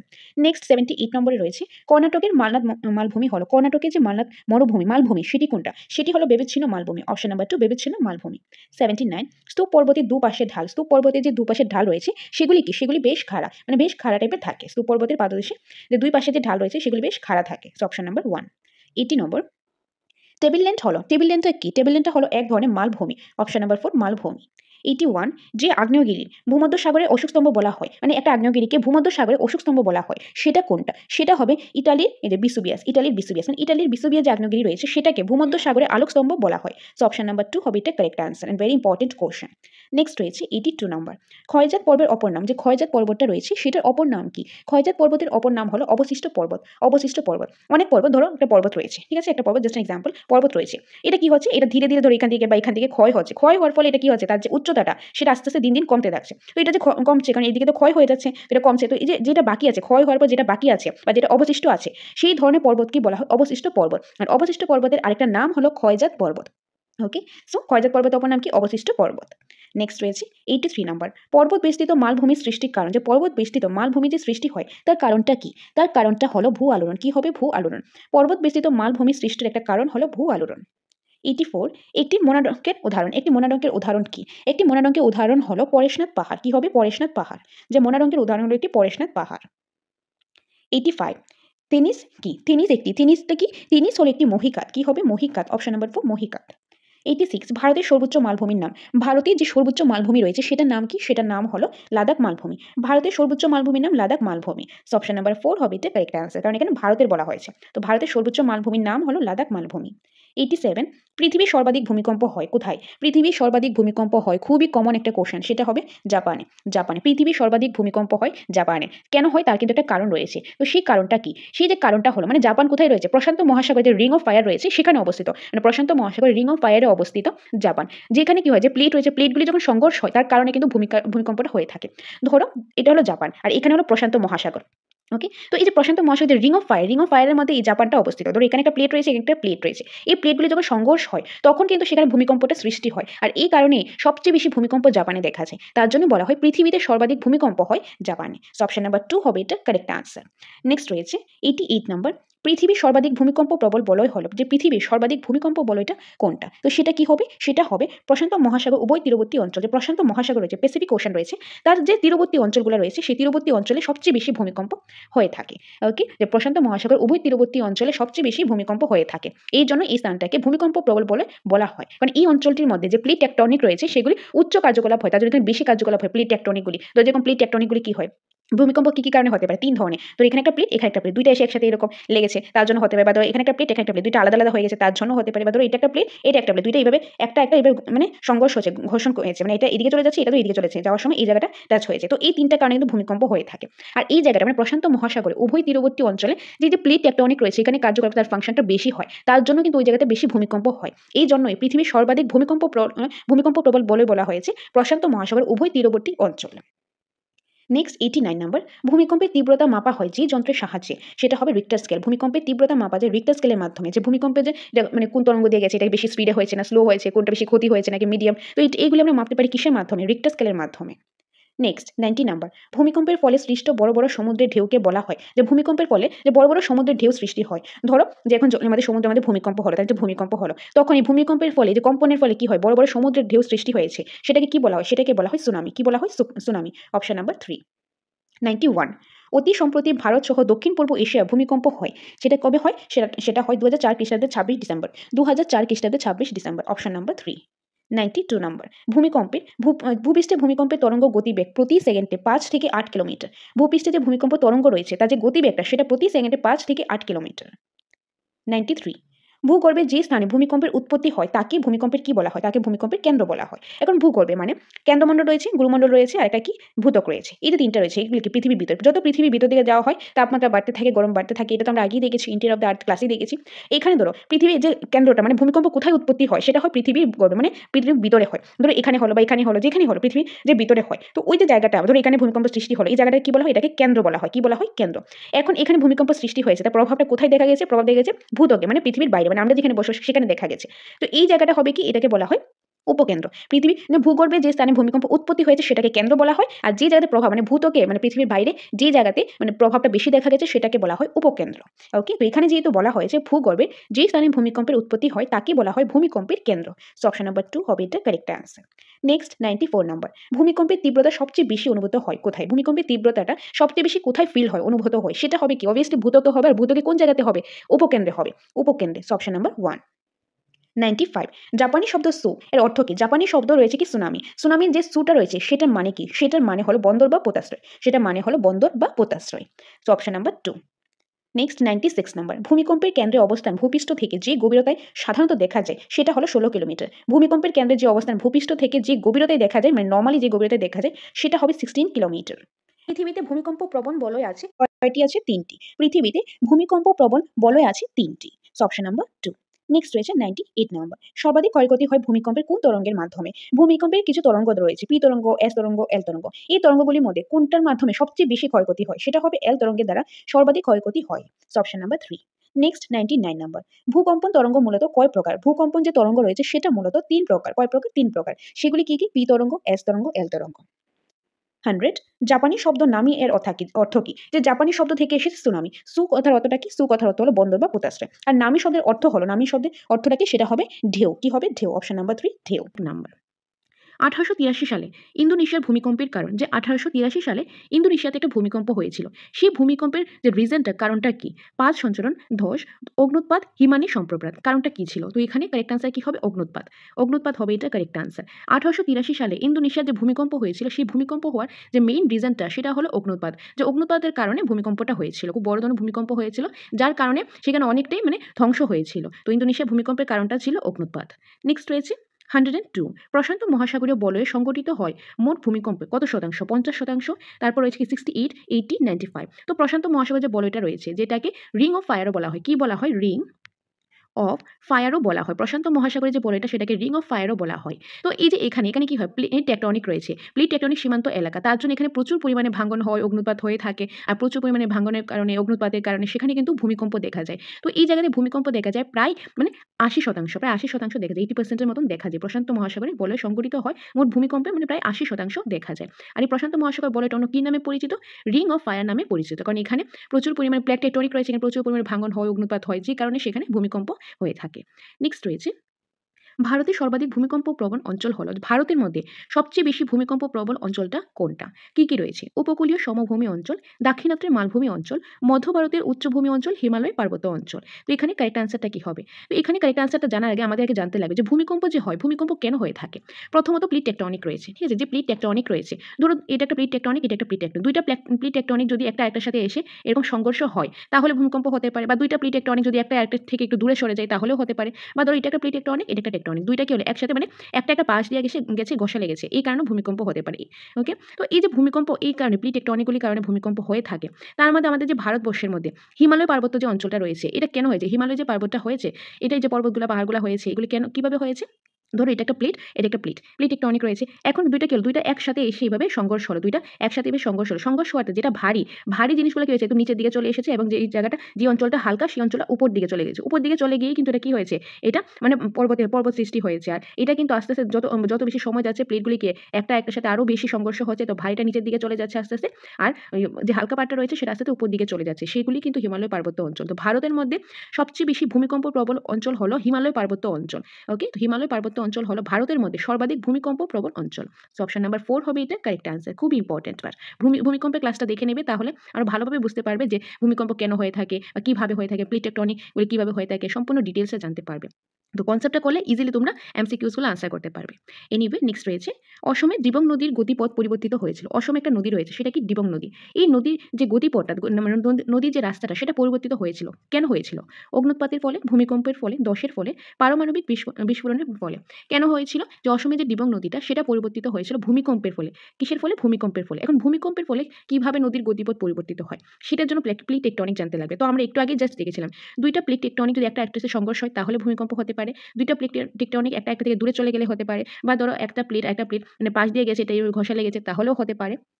এখন ধরো কোনো একটা নদী রয়েছে, ধরো এটা একটা নদী রয়েছে, ঠিক আছে? তো নদী রয়েছে, তো এখানে কি হলো? এখানে একটা ধরো প্লেট রয়েছে, এখানে একটা প্লেট রয়েছে। এই দুইটা প্লেট কি হলো? আগে একসাথে এরকম ছিল, কিন্তু আস্তে আস্তে কি হলো? একটা থেকে দূরে সরে গেছে। দূরে সরে যাওয়াতে এই জায়গাটা কি হলো? এই জায়গাটা কিন্তু এই জায়গার মধ্যে অনেকটা গ্যাপ চলে আসলো। গ্যাপ চলে থাকাতে এদিকে যে জলটা ভাসছিল, এই জলটা এই দিক দিয়ে চলে আসলো। তো এখানে কি নদীর গতিপথটা চেঞ্জ হয়ে গেল, যে এদিকে সবটা না গিয়ে কিছু এদিকেও চলে আসলো। তো নদীর গতিপথ চেঞ্জ হয়ে গেছে। তো অসমে যে দিবং নদীটা রয়েছে, সেটা গতিপথ চেঞ্জ হয়ে যায়। সেটার কারণ কি ছিল? সেটার কারণ ছিল ভূমিকম্পের ফলে। ভূমিকম্পের ফলে। নেক্সট 105, আন্তর্জাতিক ভূমিকম্প সমীক্ষা কেন্দ্র অবস্থিত। আন্তর্জাতিক যে ভূমিকম্প সমীক্ষা রয়েছে, সেই কেন্দ্রটা কোথায় অবস্থিত? সেটা অবস্থিত আমেরিকা যুক্তরাষ্ট্রতে। অপশন নাম্বার 3 আমেরিকা যুক্তরাষ্ট্র। 106 রয়েছে সর্বাধিক গতিবেগ সম্পন্ন ভূমিকম্প তরঙ্গ হলো। তো আমরা জানি ভূমিকম্পের যে তরঙ্গ রয়েছে, পি তরঙ্গ, এস তরঙ্গ, এল তরঙ্গ, তার মধ্যে সবচেয়ে স্পিডে কোন তরঙ্গ চলে? সবচেয়ে স্পিডে চলে যে প্রাথমিক তরঙ্গ, অর্থাৎ যে পি তরঙ্গ। পি তরঙ্গ সবচেয়ে সর্বাধিক গতিবেগ সম্পন্ন, সবচেয়ে স্পিডে এই তরঙ্গটা চলে। সো অপশন নাম্বার 1 হবে এটা কারেক্ট আনসার, পি তরঙ্গ। 107, একটি আদর্শ নদীর নাম কি? একটি আদর্শ নদীর নাম গোদাবরী, গঙ্গা, কেয়া, কাবেরী। একটি আদর্শ নদীর নাম কি? এখন আদর্শ নদী কোনটাকে বলা হয়? নদীর একটা উৎস থাকে যেখান থেকে শুরু হয়, আর আরেকটা থাকে কি মোহনা, যেখানে ধরো নদীটা গিয়ে সমুদ্রে গিয়ে মিক্সড মিলিত হলো, তো এটা হলো কি মোহনা। তো উৎস থেকে মোহনা পর্যন্ত যাওয়ার সময় ওইখানে যদি উচ্চগতি, মধ্যগতি, নিম্নগতি এই তিনটাই দেখা যায়, তাহলে সেই নদীটাকে সেই নদীটাকে আদর্শ নদী বলা হয়। অর্থাৎ আদর্শ নদীর একটা এক্সাম্পল হলো গঙ্গা নদী। কারণ গঙ্গা নদীর মধ্যে উৎস থেকে মোহনা পর্যন্ত যাওয়ার সময় উচ্চগতিও দেখা যায়, মধ্যগতিও দেখা যায়, নিম্নগতিও দেখা যায়। তাহলে গঙ্গা হলো একটা আদর্শ নদী, খুব ইম্পর্টেন্ট। গঙ্গা হলো একটা আদর্শ নদী। তো এটা যখন তোমরা ওয়ার্ক অফ রিভার নদীর যে কার্য চ্যাপ্টারটা রয়েছে সেটা দেখবে, তাহলে কিন্তু আর ভালোভাবে বুঝতে পারবে যে আদর্শ নদী কাকে বলে, যে গঙ্গা একটা আদর্শ নদীর এক্সাম্পল, যে উচ্চগতি, মধ্যগতি, নিম্নগতি এগুলি কি, এগুলি কিন্তু জানাটা খুবই প্রয়োজন। এখান থেকে কিন্তু কোশ্চেন আসতে দেখা যায়। তো যেই নদীর মধ্যে বেসিক্যালি নদীর উৎস এবং মোহনার মাঝখানে উচ্চগতি, মধ্যগতি, নিম্নগতি সবগুলি যদি দেখা যায় তাহলে সেটাকে আদর্শ নদী বলা হয়। আর আদর্শ নদীর একটা এক্সাম্পল হলো গঙ্গা। নেক্সট 108 রয়েছে পৃথিবীর দীর্ঘতম নদীটি হলো, পৃথিবীর দীর্ঘতম নদী কোনটা? পৃথিবীর দীর্ঘতম নদী হলো আফ্রিকার নীল নদ। আফ্রিকার নীল নদ হলো পৃথিবীর দীর্ঘতম নদী। আর এই নদীর যে দৈর্ঘ্যটা সেটা প্রায় আমরা বলতে পারি 6,650 কিলোমিটার, প্রায় 6,650 কিলোমিটার। ওকে, সো পৃথিবীর দীর্ঘতম নদী কোনটি? আফ্রিকার নীল নদ। আর এটা যে কত কিলোমিটার? প্রায় 6,650 কিলোমিটার। 109 রয়েছে নদীর ক্ষয়কার্যের ফলে ঘটিত ভূমিরূপ হলো, যে নদীর যে ক্ষয়কার্য রয়েছে তার ফলে ঘটিত কি ভূমিরূপ? গিরিখাত, প্লাবনভূমি, বদ্বীপ কোনোটিই নয়। এখন নদীর যে কার্য চ্যাপ্টারটা রয়েছে সেখানে নদীর যে 3 ধরনের কার্য হয়ে থাকে, কি হয়? ক্ষয় কার্য হয়, তারপর বহন কার্য হয়, তারপর কি হয়? সঞ্চয় কার্য হয়। 3 ধরনের কাজ হয়ে থাকে, যে নদী 3 ধরনের কাজ হয়ে থাকে, ক্ষয় কার্য হয়, বহন কার্য হয় এবং সঞ্চয় কার্য হয়। এখন ক্ষয় কার্য এবং বহন কার্য, সঞ্চয় কার্যের ফলে কিছু ভূমিরূপ রয়েছে যেটা তোমরা নদীর ক্লাসটার মধ্যে পেয়ে যাবে। তো ক্ষয় কার্যের ফলে অনেকগুলি ভূমিরূপ গঠিত হয়, তার মধ্যে থেকে এখানে একটা রয়েছে আর সেটা হলো গিরিখাত। কি হবে? সেটা হলো গিরিখাত। নদীর ক্ষয়কার্যের ফলে একটি ভূমিরূপ গঠিত হয়, সেটার নাম হলো গিরিখাত। আরও কিছু রয়েছে সেটা তোমরা জানতে পারবে কিসের মাধ্যমে? কনসেপ্ট ক্লাসটা দেখলে সেখানে জানতে পারবে, কারণ এখান থেকে কিন্তু কোশ্চেন আসতে দেখা যায় যে নদীর কার্য, সমুদ্রের কার্য, বায়ুর কার্য, হিমবাহের কার্য, এই কার্যগুলো খুব ইম্পর্টেন্ট। এগুলি দেখলে এখান থেকে কিন্তু প্রতি বছর অ্যাটলিস্ট একটা কোশ্চেন আসে। তো এখান থেকে আসার সম্ভাবনাটা অনেকটাই বেশি রয়েছে। খুব ইম্পর্টেন্ট ক্লাস। এনিওয়ে তোমরা ক্লাসগুলি দেখে নেবে, কনসেপ্ট ক্লাস, তাহলে জিনিসটা ভালোভাবে বুঝতে পারবে। আর নোটসের প্রয়োজন হলে নোটসটাও নিতে পারো। আমাদের যে নোটস রয়েছে টেট 1, টেট 2 ফুল সিলেবাসের নোটস রয়েছে, সেই নোটসগুলোতে চ্যাপ্টার ওয়াইজ ডিপলি ডিসকাস করা আছে। প্রথমে কনসেপ্টটা ডিপলি ডিসকাস করা আছে, সেখানে কিন্তু প্রতিটা টপিক একদম ডিসকাস করা পেয়ে যাবে। তার পাশাপাশি তোমরা পেয়ে যাবে কোশ্চেন আনসার আর এমসিকিউস। তো যাদের নোটসটা প্রয়োজন তোমরা আমাদের সাথে যোগাযোগ করতে পারো স্ক্রিনে দেওয়ার নাম্বারে। আর নোটস নিলে তোমরা আরেকটা জিনিস ফ্রি অফ কস্ট পেয়ে যাবে, সেটা হলো online mock test. Online special mock test তোমরা পেয়ে যাবে, যেটা 20 তারিখ থেকে অলরেডি স্টার্ট হয়েছে, এপ্রিলের 10 তারিখ পর্যন্ত প্রতিনিয়ত মক টেস্টটা হবে। আর সেই মক টেস্টটা তোমরা পেয়ে যাবে রুটিনের অ্যাকর্ডিং, যে রুটিন আগেই দেওয়া হয়েছে সেই রুটিনের অ্যাকর্ডিং মক টেস্টটা পেয়ে যাবে সবগুলি সাবজেক্ট থেকেই। তো যাদের তোমাদের নোটস প্রয়োজন, নোটের সাথে মক টেস্টের প্রয়োজন, বা আলাদাভাবে তোমাদের অফলাইন মক টেস্টের প্রয়োজন, মক টেস্টের সিরিজের প্রয়োজন, অনলাইন ক্লাসেসের প্রয়োজন, যেটাই তোমাদের প্রয়োজন টেট রিলেটেড, সেটার জন্য তোমরা স্ক্রিনে দেওয়া নাম্বারে যোগাযোগ করতে পারো। এই নম্বরে যোগাযোগ করে তোমরা ডিটেলসটা জেনে নিতে পারো, তারপর তোমরা যাচাই করতে পারো, দেখে নোটসগুলো দেখে মক টেস্টগুলো দেখে যদি ভালো লাগে তবেই তোমরা তোমাদের জন্য নিতে পারো। ওকে, এনিওয়ে এই কোশ্চেনটা কি রয়েছে দেখো, পৃথিবীর উচ্চতম জলপ্রপাতের নাম। পৃথিবীর যে উচ্চতম জলপ্রপাত, জলপ্রপাত মানে কি? আমরা এক কথায় বলতে পারি যে ওয়াটারফলটা রয়েছে। তো পৃথিবীর সবচেয়ে উচ্চতম জলপ্রপাতটার নাম কি? সেটা হলো এঞ্জেল জলপ্রপাত। এঞ্জেল জলপ্রপাত, বা তার পুরোটার নাম হলো যে জেনেজুয়েলার এঞ্জেল জলপ্রপাত। তো অপশন নাম্বার 2 হবে এটা কারেক্ট আনসার। ওকে, আর এটা যে উচ্চতা, এটার উচ্চতা প্রায় 979 বা 980 কিলোমিটার মতন, প্রায় যে 979 কিলোমিটার মতো। ওকে, নেক্সট 111 নদীর জলে প্রবাহ পরিমাপের একককে কি বলা হয়? কিউসেক বলা হয়। কিউসেক, নদীর জল প্রবাহের যে পরিমাপ করা যে এককটা সেটাকে কিউসেক বলা হয়। 112 রয়েছে হিমবাহ সৃষ্ট উপত্যকার আকৃতি। হিমবাহের কারণে যে উপত্যকাটা সৃষ্টি হয় সেটা কিসের মতন হয়ে থাকে? সেটা যে আকৃতিটা সেটা অনেকটা ইউর মতন হয়ে থাকে। So option number 2, option number 2 হবে এটা কারেক্ট আনসার। আর এটা তোমরা পেয়ে যাবে হিমবাহের যে কার্য ক্লাসটা রয়েছে সেটার মধ্যে। নেক্সট 113 মোহনার নিকট নদী প্রধান কার্য হলো, যে মোহনা, এই যে নদীর উৎস থাকে, এবং মোহনা কোন জায়গাটা? মোহনা হলো যেখানে ধরো সমুদ্রে গিয়ে নদীটা গিয়ে মিলে গেল, ধরো একটা নদী আসছে বা এদিকে একটা নদী আসছে, এসে কি হলো? কোথায় মিলিত হলো? সমুদ্রের মধ্যে। তো ওই জায়গাটাকে বলা হয় কি? মোহনা বলা হয়। তো এই মোহনা, উৎস থেকে মোহনা পর্যন্ত। ওকে, তো এই মোহনার কাছে যে নদীর 3 ধরনের কাজ হয়ে থাকে। কি হয়? প্রথমে হয় ক্ষয় কার্য, তারপরে হয় যে পরিবহন বা যে বহন কার্য, তারপর হয় কি? সঞ্চয় কার্য হয়ে থাকে। তো এই যে কাজগুলি হয়, মোহনার কাছে কোন কাজটা হয়? মোহনার কাজে হয়ে থাকে সঞ্চয় কার্য। মানে প্রথমে কি হয়? ধরো নদীর উৎসটা, ঠিক আছে? এখানে উৎসটা আছে, এখান থেকে নদীটাতে উৎস হলো, এখান থেকে শুরু হলো, এখানে গেল, ক্ষয় হবে, ক্ষয় হলে কি হয়? ক্ষয় হলে জলপ্রপাতটা নিচে পড়লো, মানে ওয়াটারফলটা পড়লো, এখানে ক্ষয় হওয়ার পর বহন হচ্ছে। আর বহন হচ্ছে মানে কি? জলের সাথে ধরো নুড়ি, বালি, কাঙ্কর, এরকম পাথর বাগেরা অনেক কিছু কি জলের সাথে ভাসতে ভাসতে এক জায়গা থেকে আরেক জায়গায় গেল। তো এগুলি কি হচ্ছে? পরিবহন হচ্ছে। তারপরে এগুলি একটা জায়গায় গিয়ে আবার জমা হলো। এই যে জমা হলো এটা কি হচ্ছে? সঞ্চয় হচ্ছে। তো এরকম সঞ্চয়টা কোথায় হয়? সঞ্চয়টা ম্যাক্সিমামটা হয়ে থাকে এই যে মানে মোহনার কাছে নদীর প্রধান কোন কার্য হয়ে থাকে? সঞ্চয় কার্য হয়ে থাকে। সো অপশন নাম্বার 3 হবে এটা কারেক্ট আনসার। মনে রাখবে মোহনার নিকট নদীর প্রধান কোন কার্য হয়ে থাকে? সঞ্চয় কার্য হয়ে থাকে।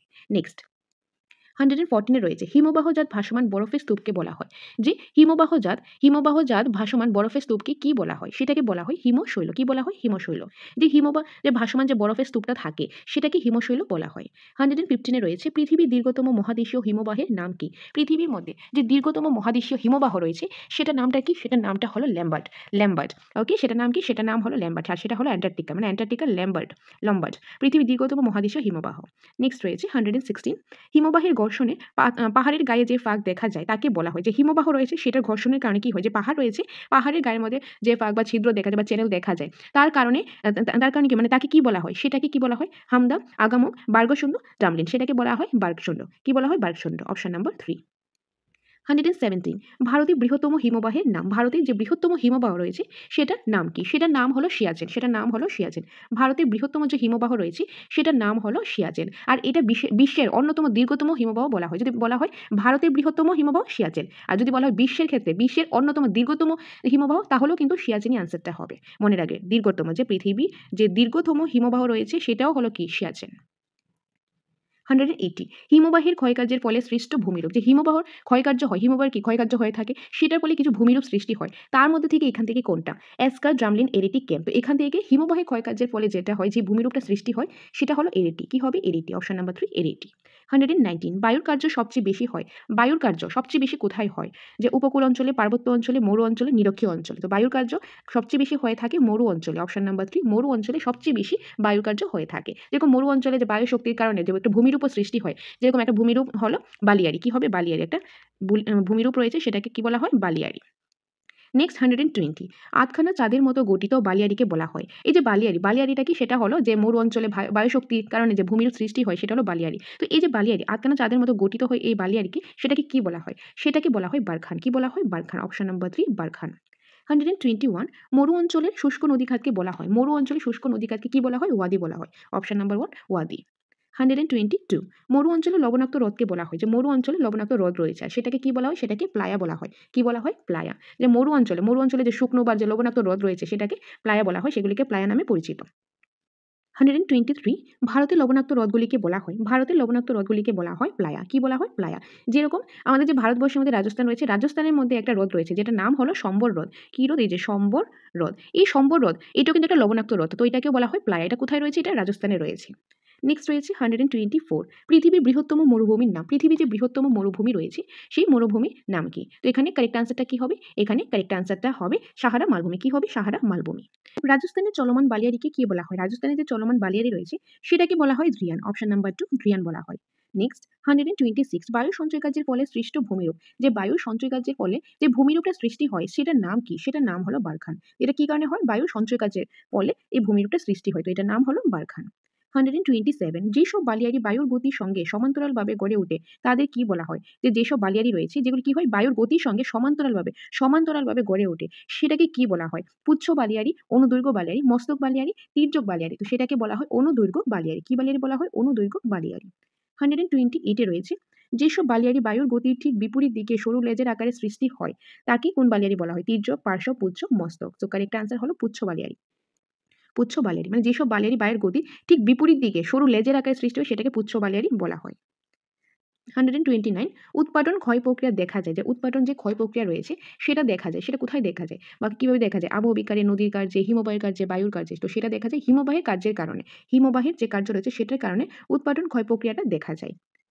130 রয়েছে ল্যাম্বার্ট কি। এই যে ল্যাম্বার্ট রয়েছে সেটা কি, ল্যাম্বার্ট পার্বত্য হিমবাহ, মহাদেশীয় হিমবাহ, উপত্যকা হিমবাহ, পাদদেশীয় হিমবাহ। তো এটা হলো একটা, ল্যাম্বার্ট হলো একটা হিমবাহ আর এটা হলো একটা মহাদেশীয় হিমবাহ। এটা কোন ধরনের হিমবাহ, এটা হলো মহাদেশীয় হিমবাহ। ইম্পর্টেন্ট। নেক্সট 131 পৃথিবীর বৃহত্তম পাদদেশীয় হিমবাহ। পৃথিবীর মধ্যে যে বৃহত্তম পাদদেশীয় হিমবাহ রয়েছে সেটা কোনটা, সেটা কি হবে, সেটা হবে আলাস্কার মালাসাপিনা। আলাস্কার মালাসাপিনা। পৃথিবীর বৃহত্তম পাদদেশীয় হিমবাহ হলো আলাস্কার মালাসাপিনা। 131 পাখির পায়ের মতো বদ্বীপ রয়েছে কোন নদীতে। যে পাখির পায়ের মতন, কিসের মতন, পাখির পায়ের মতন। কোন নদীতে বদ্বীপ রয়েছে, মিসিসিপি নদীতে, গঙ্গা নদীতে, রাইন নদীতে, নীল নদীতে। তো কারেক্ট আনসার হবে মিসিসিপি নদীতে। মিসিসিপি নদীতে পাখির পায়ের মতো কি রয়েছে, বদ্বীপ রয়েছে। অপশন নাম্বার 1 হবে এটা কারেক্ট আনসার। 133 পৃথিবীর গভীরতম যে সোজেন ফ্রিয়ড দেখা যায়। পৃথিবীর যে গভীরতম সোজেন ফ্রিয়ড দেখা যায় কোথায়। তো কারেক্ট আনসারটা কি হবে, কারেক্ট আনসার হবে নরওয়েতে। কোথায় দেখা যায়, নরওয়েতে দেখা যায়। যে পৃথিবীর গভীরতম যে সোজেন ফ্রিয়ড রয়েছে সেটা কোথায় দেখা যায়, নরওয়েতে দেখা যায়। সো অপশন নাম্বার 4 হবে এখানে কারেক্ট আনসার। হ্রদ বদ্বীপ সৃষ্টি হয়েছে, যে হ্রদ বদ্বীপটা রয়েছে সেটা সৃষ্টি হয়েছে কোন নদীতে। তো কারেক্ট আনসার কি হবে, ভোলগা নদীতে। অপশন নাম্বার 4 ভোলগা নদীতে। 135 গ্রস্ত উপত্যকার মধ্য দিয়ে প্রবাহিত যে নদী, যে গ্রস্ত উপত্যকা রয়েছে, তো সেটার মধ্যে দিয়ে নদী প্রবাহিত হয়। কোন নদীটা প্রবাহিত হয়? নীল নদ, তারপরে হচ্ছে বিশ্বচন্দ্র, রান, ইরাবতী। যে কোন নদী গ্রস্ত উপত্যকার মধ্য দিয়ে প্রবাহিত হয়? এখন গ্রস্ত উপত্যকা কি সেটা জানতে চাইলে তোমাদের কিন্তু কনসেপ্ট ক্লাসটা দেখতে লাগবে। কনসেপ্ট ক্লাস দেখলে তোমাদের আশা করি একটা কোশ্চেনও মিস যাবে না, সবগুলি তোমরা আনসার করতে পারবে। কারণ আমরা তোমাদের এরকমভাবে কনসেপ্ট ক্লাসটা প্রোভাইড করেছি, যেখান থেকে কোশ্চেন আসুক না কেন যাতে তোমরা আনসারটা করতে পারো। একদম ডিপলি ডিসকাস করা রয়েছে। আর যেটা তোমরা দ্য সাকসেস মাস্টার অ্যাপের মাধ্যমে সর্বমূল্যে টেট টু আর্টসের যে এটা রয়েছে, কোর্সটা রয়েছে, সেটা তোমরা পেয়ে যাবে মাত্র 999 টাকায়। এই 999 টাকার মাধ্যমে তোমরা কি পেয়ে যাচ্ছ? টেট টু সিলেবাসের এবং সবগুলি সাবজেক্টের টপিক ওয়াইজ ক্লাস তোমরা পেয়ে যাবে, যেটা আমাদের ডিপলি ডিসকাস করা হয়েছে। সেই ক্লাসের মধ্যে ডিপলি ডিসকাস করা আছে, তারপর কোশ্চেন আনসার আছে, তাছাড়া পিডিএফ নোটস রয়েছে। পিডিএফ নোটসের মধ্যে তোমরা কনসেপ্ট পেয়ে যাবে, ওয়ান লাইনার কোশ্চেন পেয়ে যাবে, এমসিকিউ সিরিজ পেয়ে যাবে, তাছাড়া ফুল লেন্থের মক টেস্টও তোমরা পেয়ে যাবে। একদম পুরো সিলেবাস থেকে 150 করে তোমরা 5টা মক টেস্টও পেয়ে যাবে। তো এই সবগুলো তোমরা পেয়ে যাবে কিসের মাধ্যমে? চাণক্য ব্যাচের মাধ্যমে, যেটা তোমরা দ্য সাকসেস মাস্টার অ্যাপের মাধ্যমে নিতে পারবে, যেটার মাধ্যমে তোমরা তোমাদের সুবিধা মতো বাড়িতে থেকেই যে কোনো টাইমে এই ক্লাসগুলি করতে পারবে বা পিডিএফ থেকে পড়তে পারবে, মক টেস্ট দিতে পারবে, তোমরা সুবিধার মতো এটা করতে পারবে। আর এটা নিতে পারবে মাত্র 999 টাকায়। তো যারা কোর্সটা নিতে চাও অ্যাপের মাধ্যমে নিতে পারো। আর কোনো কনফিউশন থাকলে তোমরা এই স্ক্রিনে দেওয়া নাম্বারে যোগাযোগ করতে পারো। আর হার্ড কপি চাইলে সেটাও রয়েছে, সেটাও নিতে পারো। মক টেস্টের সিরিজ নিতে চাইলে সেটাও রয়েছে। ইভেন দ্যাট রিলেটেড তোমাদের যেটাই প্রয়োজন সেটার জন্য তোমরা যোগাযোগ করতে পারো আমাদের সাথে দ্য সাকসেস মাস্টার কোচিং সেন্টারের অফিসিয়াল নাম্বারে 6009340523 নম্বরে। এই নম্বরে যোগাযোগ করে তোমরা ডিটেলসটা জেনে নিতে পারো। এনিওয়ে, এই কোশ্চেনের কারেক্ট আনসারটা কি হবে? গ্রস্ত যে উপত্যকা রয়েছে সেটার মধ্যে দিয়ে একটা নদী প্রবাহিত হয়েছে, আর সেই নদীটার নাম হলো রাইন নদী। কি নদী হবে? রাইন নদী। Option number 3। 136 রয়েছে একটি, এই যে প্যাটার্নস্টা হ্রদের উদাহরণ, যে একটি প্যাটার্নস্টা হ্রদের উদাহরণ কি? তো কারেক্ট আনসারটা কি হবে? আমি সবগুলো অপশন পড়ছি না, কারেক্ট আনসার হবে হিমালয়ের রূপকুণ্ড। হিমালয়ের রূপকুণ্ড এটা হলো একটা যে প্যাটার্নস্টা হ্রদের উদাহরণ, হিমালয়ের রূপকুণ্ড। 137 পৃথিবীর উচ্চতম বালিয়াড়ি অবস্থিত। পৃথিবীর যে উচ্চতম বালিয়াড়ি রয়েছে সেটা কোথায় অবস্থিত? সেটা অবস্থিত আলজেরিয়ায়। কোথায়? আলজেরিয়ায়। পৃথিবীর উচ্চতম বালিয়াড়ি অবস্থিত আলজেরিয়ায়।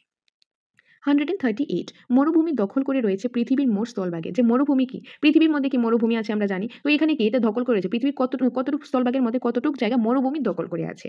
যে 10, 16, 25, 29 কত হবে? তো সেটা হবে 16%। যে স্থলভাগ রয়েছে পৃথিবীর মধ্যে যতটুকু স্থলভাগ রয়েছে তার মধ্যে থেকে 16% যে মরুভূমি দখল করে রয়েছে। 139 পৃথিবীর বৃহত্তম গিরিখাত রয়েছে। পৃথিবীর যে বৃহত্তম গিরিখাত রয়েছে সেটা কোন নদীতে? যে কলোরাডো নদীতে, কলকা নদীতে, অ্যামাজন নদীতে, নীল নদী। কারেক্ট আনসার কি হবে? কারেক্ট আনসার হবে যে কলোরাডো নদীতে। পৃথিবীর বৃহত্তম গিরিখাত আছে, পৃথিবীর বৃহত্তম গিরিখাত আছে কলোরাডো নদীতে।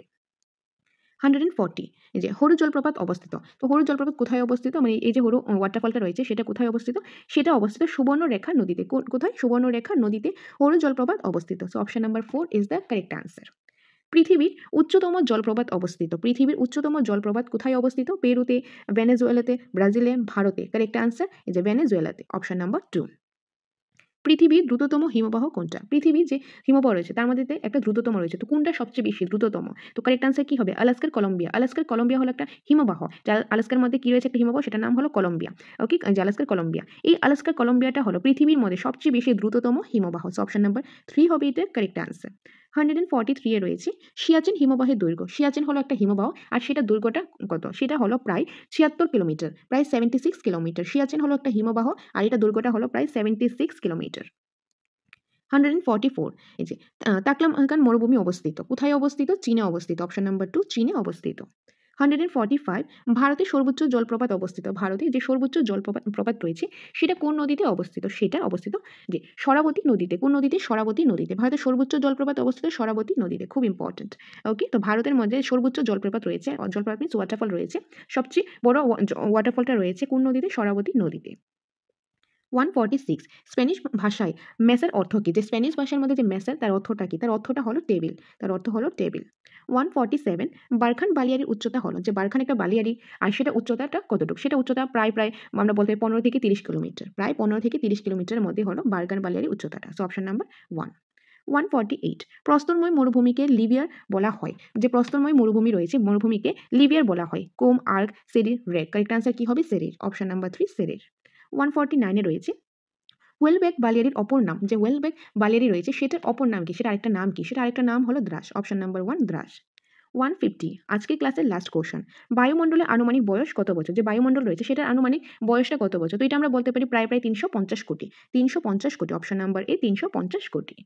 কোনটি নিষ্ক্রিয় গ্যাস? এখান থেকে কোনটা নিষ্ক্রিয় গ্যাস? নিয়ন, আর্গন, হিলিয়াম সবগুলি। সো কারেক্ট আনসারটা কি হবে? কারেক্ট আনসার হবে সবগুলি, কারণ নিয়ন, আর্গন, হিলিয়াম এগুলি কি? এগুলি হলো কিন্তু নিষ্ক্রিয় গ্যাস। তাছাড়া আরো কি রয়েছে? এই যে ক্রিপ্টন রয়েছে, যে জেনন রয়েছে, রেডন রয়েছে, ওইগুলিও কিন্তু নিষ্ক্রিয় গ্যাস। এই যে এগুলি হলো নিষ্ক্রিয় গ্যাস। ওকে, সো অপশন নাম্বার ডি হবে এটা কারেক্ট আনসার, এগুলি সবগুলি। নেক্সট রয়েছে বায়ুমণ্ডলে কোন উপাদানটির পরিমাণ সবচেয়ে বেশি? যে বায়ুমণ্ডলে কোন উপাদানটির পরিমাণ সবচেয়ে বেশি? Carbon die oxide, oxygen, methane, nitrogen. তো সর্বপ্রথম আমাদেরকে জানতে লাগবে বায়ুমণ্ডলটা কি। তোমরা কনসেপ্ট ক্লাসগুলি দেখলে এটা তো ইজিলি আনসার করতে পারবে। এই যে বায়ুমণ্ডল, অ্যাটমসফিয়ার রয়েছে, এটা ধরো এটা হলো পৃথিবী। পৃথিবী যে উপরের পার্টটাকে কি বলা হয়? ভূপৃষ্ঠ বলা হয়, যেখানে আমরা বসবাস করছি। এই ভূপৃষ্ঠ থেকে উপর দিকে এরকম কিছু স্তরে স্তরে রয়েছে, যেগুলি যে বিভিন্ন গ্যাসীয় উপাদান দিয়ে, জলীয় বাষ্প দিয়ে, ধূলিকণা দিয়ে এগুলি গঠিত হয়েছে। এই যে একটা স্তর রয়েছে, এগুলিকে কিন্তু বলা হয় বায়ুমণ্ডল অর্থাৎ অ্যাটমসফিয়ার। আর এই বায়ুমণ্ডলের মধ্যে কিছু উপাদান রয়েছে, কি রয়েছে? বিভিন্ন গ্যাসীয় উপাদান রয়েছে, জলীয় বাষ্প রয়েছে, ধূলিকণা রয়েছে। তো এই যে বিভিন্ন গ্যাসীয় উপাদান রয়েছে, তার মধ্যে যেরকম নাইট্রোজেন আছে, অক্সিজেন আছে, কার্বন ডাই অক্সাইড আছে, মিথেন আছে, আর্গন আছে, এরকম বিভিন্ন গ্যাসীয় পদার্থ আছে। ওই সেসব গ্যাসীয় উপাদানগুলি যে রয়েছে, সেগুলিতে সবচেয়ে বেশি রয়েছে নাইট্রোজেন। সবচেয়ে বেশি কোনটা রয়েছে? নাইট্রোজেন রয়েছে। নাইট্রোজেন রয়েছে প্রায় 78%। ওকে, সো নাইট্রোজেন রয়েছে প্রায় 78%। তারপর রয়েছে যদি সবচেয়ে বেশি, সেটা হলো নাইট্রোজেন, মানে প্রায় 78%। অক্সিজেন হলো সেকেন্ড, প্রায় 21%। কার্বন ডাই অক্সাইড হলো প্রায় 0.03%। তো সবচেয়ে বেশি কোনটা রয়েছে? সবচেয়ে বেশি রয়েছে নাইট্রোজেন, প্রায় 78%। তো বায়ুমণ্ডলের কোন উপাদানটির পরিমাণ সবচেয়ে বেশি? নাইট্রোজেন। নেক্সট রয়েছে 153 বায়ুমণ্ডল কাকে বলে? আমি এখনই জাস্ট বললাম। তো অপশন দেখো, মধ্যাকর্ষণের কেন্দ্রের বায়ুর অস্তিত্ব, সমুদ্র পৃষ্ঠের বায়ু প্রবাহ মাত্রা জাতি, ভূপৃষ্ঠ ও তার চারদিকের বায়বীয় আবরণ, বায়ু ঊর্ধ্বমুখী চাপ। ওকে, তো এই যে এমসিকিউজ গুলো করাচ্ছি, তোমরা কমেন্টের মাধ্যমে অবশ্যই জানাবে যে তোমরা 50 মধ্যে কত স্কোর করতে পেরেছো। তো আশা করি এতক্ষণে তোমরা এটার আনসারটা করে দিয়েছো। সো এই যে বায়ুমণ্ডল অর্থাৎ অ্যাটমসফিয়ার কাকে বলে? পৃথিবী রয়েছে, যে ভূপৃষ্ঠ রয়েছে, ভূপৃষ্ঠের উপরে, এই যে ভূপৃষ্ঠের উপরে এরকম স্তরে স্তরে যে কয়েকটা লেয়ার রয়েছে, এগুলিকে বলা হয় বায়ুমণ্ডল। আর এই যে স্তরগুলি, লেয়ারগুলি কি দিয়ে গঠিত হয়েছে? তার উপাদানগুলি কি কি? বিভিন্ন গ্যাসীয় উপাদান আছে, জলীয় বাষ্প আছে, ধূলিকণা এগুলি রয়েছে, এগুলি দিয়ে কিন্তু বায়ুমণ্ডলটা গঠিত হয়েছে। তো বলা হয় যে ভূপৃষ্ঠ রয়েছে, তার চারিদিকে যে এই উপাদানগুলি দিয়ে যে আবরণগুলো রয়েছে, সেগুলিকে কিন্তু বায়ুমণ্ডল বলা হয়। অর্থাৎ কারেক্ট আনসারটা হলো অপশন নাম্বার সি, ভূপৃষ্ঠ ও তার চারিদিকের বায়বীয় আবরণ। সো অপশন নাম্বার সি হবে এটা কারেক্ট আনসার। নেক্সট রয়েছে বায়ুমণ্ডলে প্রায় 97% থাকে ভূপৃষ্ঠ থেকে কত কিলোমিটারের মধ্যে? যে বায়ুমণ্ডলে অ্যাটমসফিয়ারের মধ্যে প্রায় 97% যা কিছু রয়েছে সেটা ভূপৃষ্ঠ থেকে কত কিলোমিটারের মধ্যে রয়েছে? তো এটা কারেক্ট আনসারটা কি হবে? এটা কারেক্ট আনসারটা হবে প্রায় 30 কিলোমিটারের মধ্যে, প্রায় 30 কিলোমিটারের মধ্যে। ধরো ভূপৃষ্ঠ, এটা হলো ভূপৃষ্ঠ থেকে প্রায় 30 কিলোমিটারের মধ্যে 97% যে জিনিসপত্র রয়েছে, আর বাকি যে 3% সেটা তার 30 কিলোমিটার উপরে সেখানে রয়েছে। তো প্রায় 97% ভূপৃষ্ঠ থেকে 30 কিলোমিটারের মধ্যে রয়েছে। নেক্সট 155 বায়ুমণ্ডলে উপাদান সমূহ মূলত কোনগুলি? যে বায়ুমণ্ডলে কিছু উপাদান রয়েছে সেটা আমি আগেই বলেছি। তো সেই উপাদানগুলি কি কি? ওকে, তো বায়ুমণ্ডল জানি, বায়ুমণ্ডল যে অ্যাটমসফিয়ার, যে পৃথিবীর যে চারিপাশে, মানে চারিপাশে যে স্তর রয়েছে, লেয়ারগুলি রয়েছে, এগুলিকে বলা হয় বায়ুমণ্ডল, অ্যাটমসফিয়ার। আর এই বায়ুমণ্ডলগুলি কি দিয়ে গঠিত হয়েছে? বিভিন্ন গ্যাসীয় উপাদান দিয়ে গঠিত হয়েছে, জলীয় বাষ্প দিয়ে গঠিত হয়েছে, ধূলিকণা দিয়ে গঠিত হয়েছে, বিভিন্ন গ্যাসীয় উপাদান যেরকম nitrogen, oxygen, carbon die oxide ইত্যাদি। তাছাড়া জলীয় বাষ্প আছে, ধূলিকণা বা অন্যান্য যে ক্ষুদ্র ক্ষুদ্র কণিকা আছে সেগুলো রয়েছে। তো এগুলি দিয়ে বায়ুমণ্ডলটা গঠিত হয়েছে। তো এখানে কারেক্ট আনসারটা কোনটা হবে? বিভিন্ন গ্যাস, জলীয় বাষ্প, ধূলিকণা ও বিভিন্ন কণিকা, অর্থাৎ অপশন নাম্বার বি। এই উপাদানগুলি দিয়ে গঠিত হয়েছে বায়ুমণ্ডল। 156 রয়েছে ভূপৃষ্ঠ থেকে কত কিলোমিটার পর্যন্ত বায়ুমণ্ডলে বিভিন্ন গ্যাসের অনুপাত সমান থাকে? যে ভূপৃষ্ঠ থেকে, ধরো এটা হলো ভূপৃষ্ঠ, ওকে, যেরকম আমরা পড়েছিলাম কি কেন্দ্রমণ্ডল, গুরুমণ্ডল, তারপরে যে ভূপৃষ্ঠ যেখানে আমরা বসবাস করছি, এই ভূপৃষ্ঠ থেকে কত কিলোমিটার পর্যন্ত বায়ুমণ্ডলে যে বিভিন্ন গ্যাস রয়েছে, সেই যে গ্যাসের যে অনুপাত রয়েছে, অনুপাতটা প্রায় সমান থাকে। তো কত কিলোমিটারের মধ্যে? তো সেটা হবে প্রায় 80 কিলোমিটারের মধ্যে, 80 কিলোমিটারের মধ্যে, অর্থাৎ অপশন নাম্বার বি। তো প্রায় 80 কিলোমিটারের মধ্যে কি হয়? 80 কিলোমিটার উচ্চতা পর্যন্ত বায়ুমণ্ডলে যে গ্যাসগুলি রয়েছে তার অনুপাত প্রায় একই থাকে। আর তার উপরে কি হবে? উপরে বায়ুর ঘনত্বটা কমে যায়, যত উপরে যাওয়া হবে তার বায়ুর ঘনত্ব কমবে, আর সেখানে হালকা হালকা গ্যাস পাওয়া যায়। মানে 80 কিলোমিটার উচ্চতার পরে, মানে এই 80 কিলোমিটার উচ্চতার পরে সেখানে বায়ুর ঘনত্ব কমে যায় এবং সেখানে হালকা গ্যাস বেশি পাওয়া যায়। আর এই 80 কিলোমিটার পর্যন্তই যে বিভিন্ন গ্যাসের অনুপাতটা প্রায় সমান থাকে। সো অপশন নাম্বার বি হবে এটার কারেক্ট আনসার। 157 রয়েছে বায়ু প্রবাহ, ঝড়, মেঘ, বৃষ্টি, কুয়াশা প্রভৃতি বায়ুমণ্ডলে কোন স্তরে হয়ে থাকে?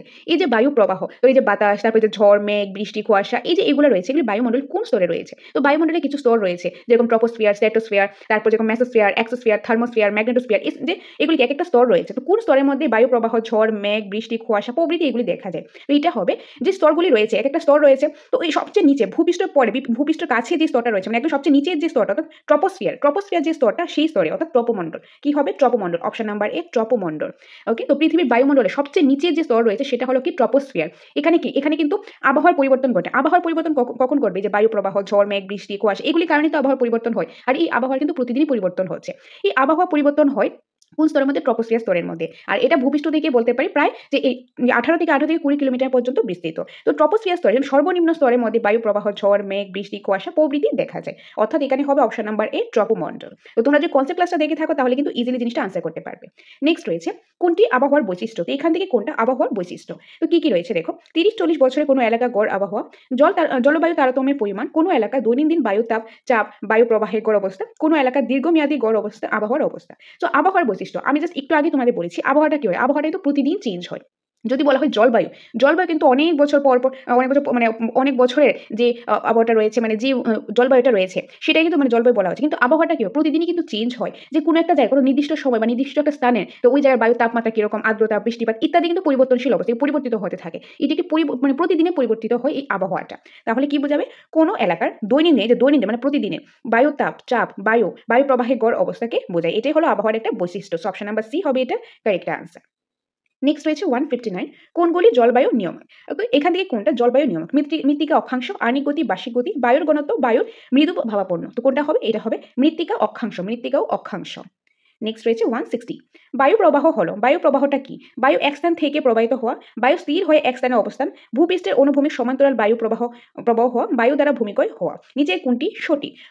104 নাকি 304 না 103 নাকি সবকটি হবে? সো কারেক্ট আনসার কোনটা হবে? দেখো আমরা যদি অপশনগুলি দেখি এখান থেকে কিন্তু আমরা ইজিলি ফাইন্ড আউট করতে পারবো। বায়ু প্রবাহটা কি? এই যে বাতাসটা যে প্রবাহিত হচ্ছে, এটা কি হয়? এক জায়গা থেকে আরেক জায়গায় অবভিয়াসলি প্রবাহিত হয়, তার জন্য তো আমরা এই বাতাসটা ফিল করতে পারি। তো বায়ু এক স্থান থেকে অন্য জায়গায় প্রবাহিত হয়। তো 1 নাম্বারটা তো কারেক্ট হবে। তো 1 নাম্বার যে অপশন আসবে সেটা আমার হতে পারে। তাছাড়া কি বায়ু স্থির হয় এক স্থান থেকে অন্য স্থানে অবস্থান, মানে বায়ুটা কি হয়, বায়ুটা স্থির থাকে এক জায়গাতে অবস্থান করে, এটার মানে নড়াচড়া করে না। তো এটা তো হতেই পারে না। তো 2 নাম্বারটা ইনকারেক্ট। 2 নাম্বারটা ইনকারেক্ট। তো 2 নাম্বার কোন অপশন থাকে সেটা আগে থেকে কাটা হয়ে যাবে। তারপর ভূপৃষ্ঠে অনুভূমিক সমান্তরাল বায়ু প্রবাহিত হয়। বায়ুটা কিভাবে প্রবাহিত হয়? অনুভূমিক মানে হলো উলম্ব ভাবে, মানে অনুভূমিক বা উলম্ব উভয় ভাবে প্রবাহিত হতে পারে। তো এটা কিন্তু আমাদের কারেক্ট। ওকে, তো 3 নাম্বারটা এটা হবে 3 নাম্বার অপশনটাও কিন্তু এখানে হবে। আর রয়েছে বায়ু দ্বারা ভূমিক্ষয় হওয়া। বায়ু দ্বারা কি হয়? বায়ু দ্বারা ভূমিক্ষয় হয়। সো এখানে 4 নাম্বারটা কি রয়েছে? বায়ু দ্বারা ভূমিক্ষয় হয়। হ্যাঁ, বায়ু দ্বারা ভূমিক্ষয়ও হতে পারে। তো তার মানে এখানে কি হবে? 1, 3 and 4, 1, 3 and 4 হবে। ওকে, তো তার মানে কি হবে? এই যে অপশন এ তে কি রয়েছে? 1 and 4, তো 1 and 4 তো কারেক্ট। তারপর হচ্ছে 3 and 4, তো 3 and 4 ও কারেক্ট। তারপর হচ্ছে 1 and 3, তো 1 and 3 কারেক্ট, অর্থাৎ সবকটি অপশন নাম্বার ডি সবকটি। এই যে 2 নাম্বারটা রয়েছে বায়ু স্থির হয়ে এক স্থানে অবস্থান করে, এই পার্টটা বাদ দিয়ে বাকি তিনটাই কিন্তু হলো বায়ু প্রবাহের যে বৈশিষ্ট্য। সো অপশন নাম্বার ডি হবে এটা কারেক্ট আনসার। আশা করি তোমরা এই কোশ্চেনটা ভালোভাবে বুঝতে পেরেছো। কোনো তোমাদের ডাউট থাকলে, যদি ডাউট থাকে কমেন্টের মাধ্যমে জানাবে, তাহলে নেক্সট ক্লাসে তোমাদের ডাউটগুলি ক্লিয়ার করার আমি চেষ্টা করব। এনিওয়ে, নেক্সট রয়েছে কোনটি বায়ু প্রবাহের প্রভাব? তো এখান থেকে কোনটা বায়ু প্রবাহের প্রভাব?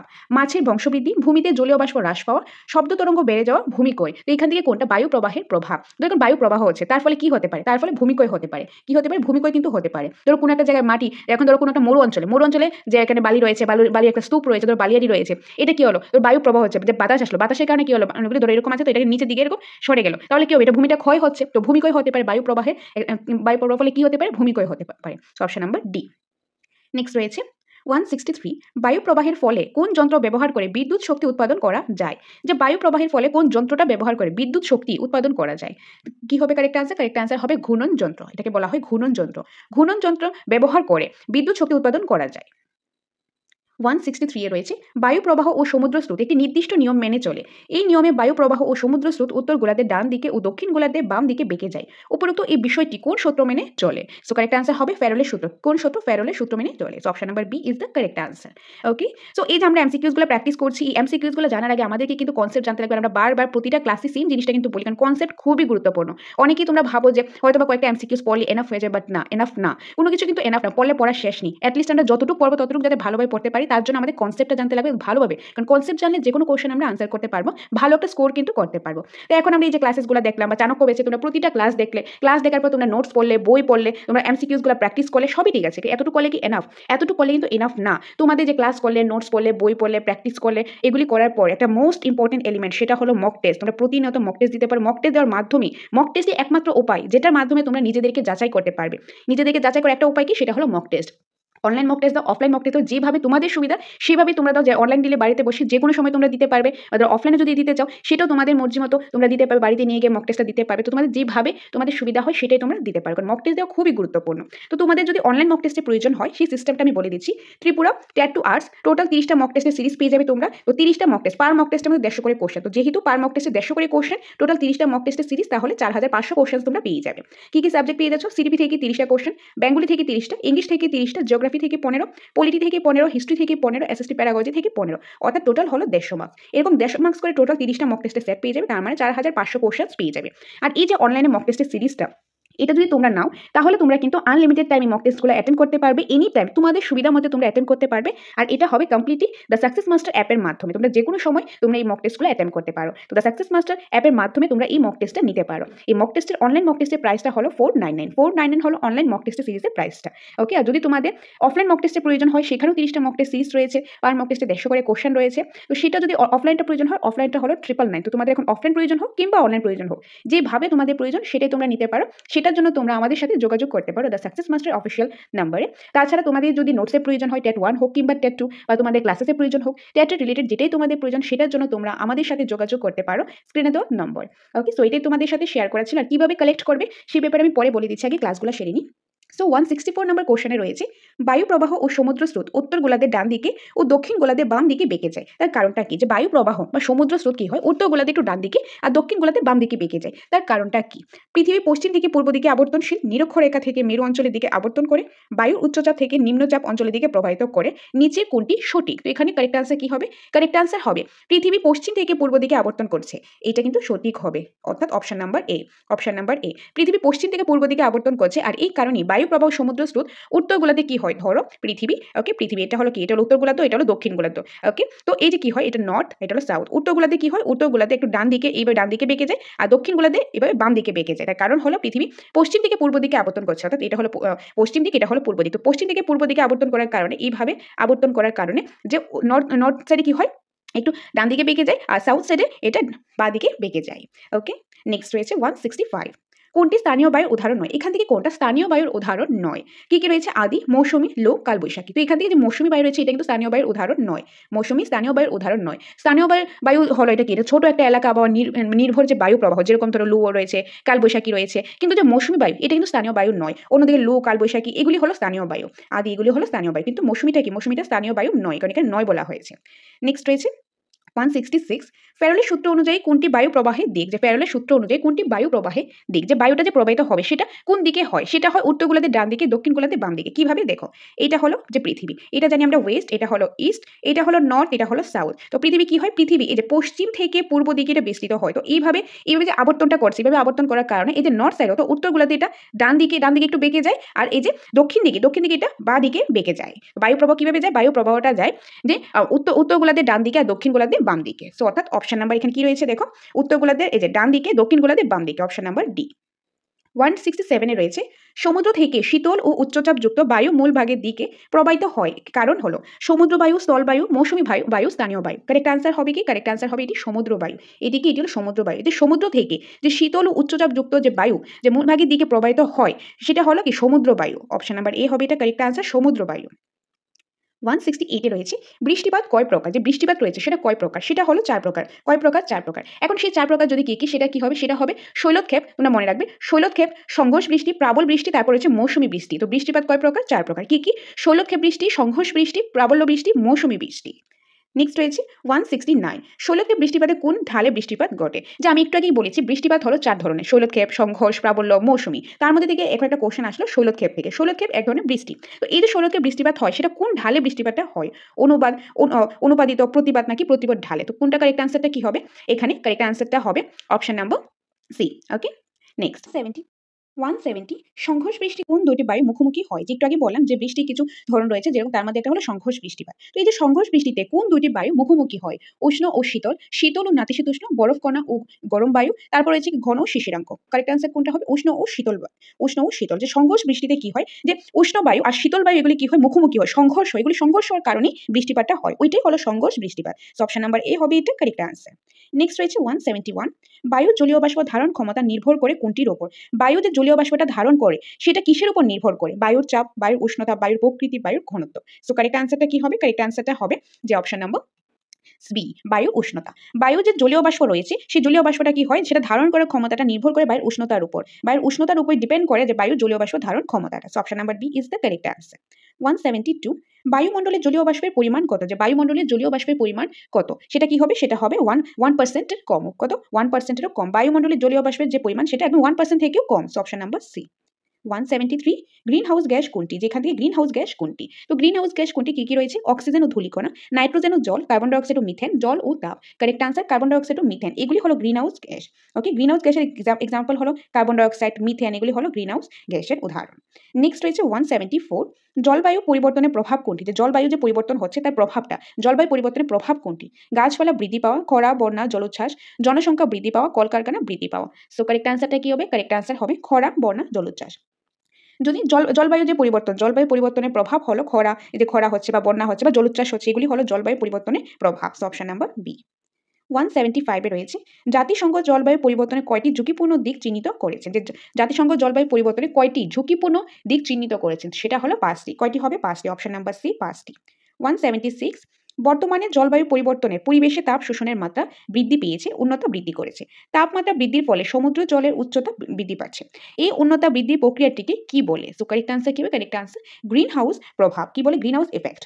যে বর্তমানে যে জলবায়ু পরিবর্তনে পরিবেশে যে তাপের যে শোষণ মাত্রাটা, সেই তাপ শোষণ মাত্রাটা অনেকটা বৃদ্ধি পেয়েছে। এই অনেকটা বৃদ্ধি পেয়েছে, তার কারণটা হলো কি, গ্রিন হাউস প্রভাব বা তাপমাত্রা বৃদ্ধির ফলে সমুদ্রের জলের উচ্চতাটা কি হচ্ছে, উচ্চতাটাও বৃদ্ধি পাচ্ছে। আর এই উষ্ণতা বৃদ্ধির যে প্রক্রিয়াটা রয়েছে সেটাকে কিন্তু গ্রিন হাউস ইফেক্ট বলা হয়। অর্থাৎ অপশন নাম্বার এ হবে এটা কারেক্ট আনসার। 177 তুল্য আর্দ্রতা পরিমাপ পদ্ধতি হলো, যে তুল্য আর্দ্রতা পরিমাপের পদ্ধতি কোনটা। কি কি রয়েছে, হাইগ্রোমিটার, হাইগ্রোমিটার, সাইক্রোমিটার, সাইট্রোমিটার। সো এখান থেকে কারেক্ট হবে এই যে হাইগ্রোমিটার, হাইগ্রোমিটার, এবং কারেক্ট হবে সাইক্রোমিটার। হাইগ্রোমিটার অ্যান্ড সাইক্রোমিটার হলো যে তুল্য আর্দ্রতা পরিমাপের পদ্ধতি, অর্থাৎ 2 and 3 রয়েছে অপশন নাম্বার বি তে। এই যে অপশন নাম্বার বি হবে এটা কারেক্ট আনসার। তুল্য আর্দ্রতা পরিমাপ করার পদ্ধতি রয়েছে, আর সেই পদ্ধতিগুলি হলো, একটা হলো হাইগ্রোমিটার আর একটা হলো সাইক্রোমিটার।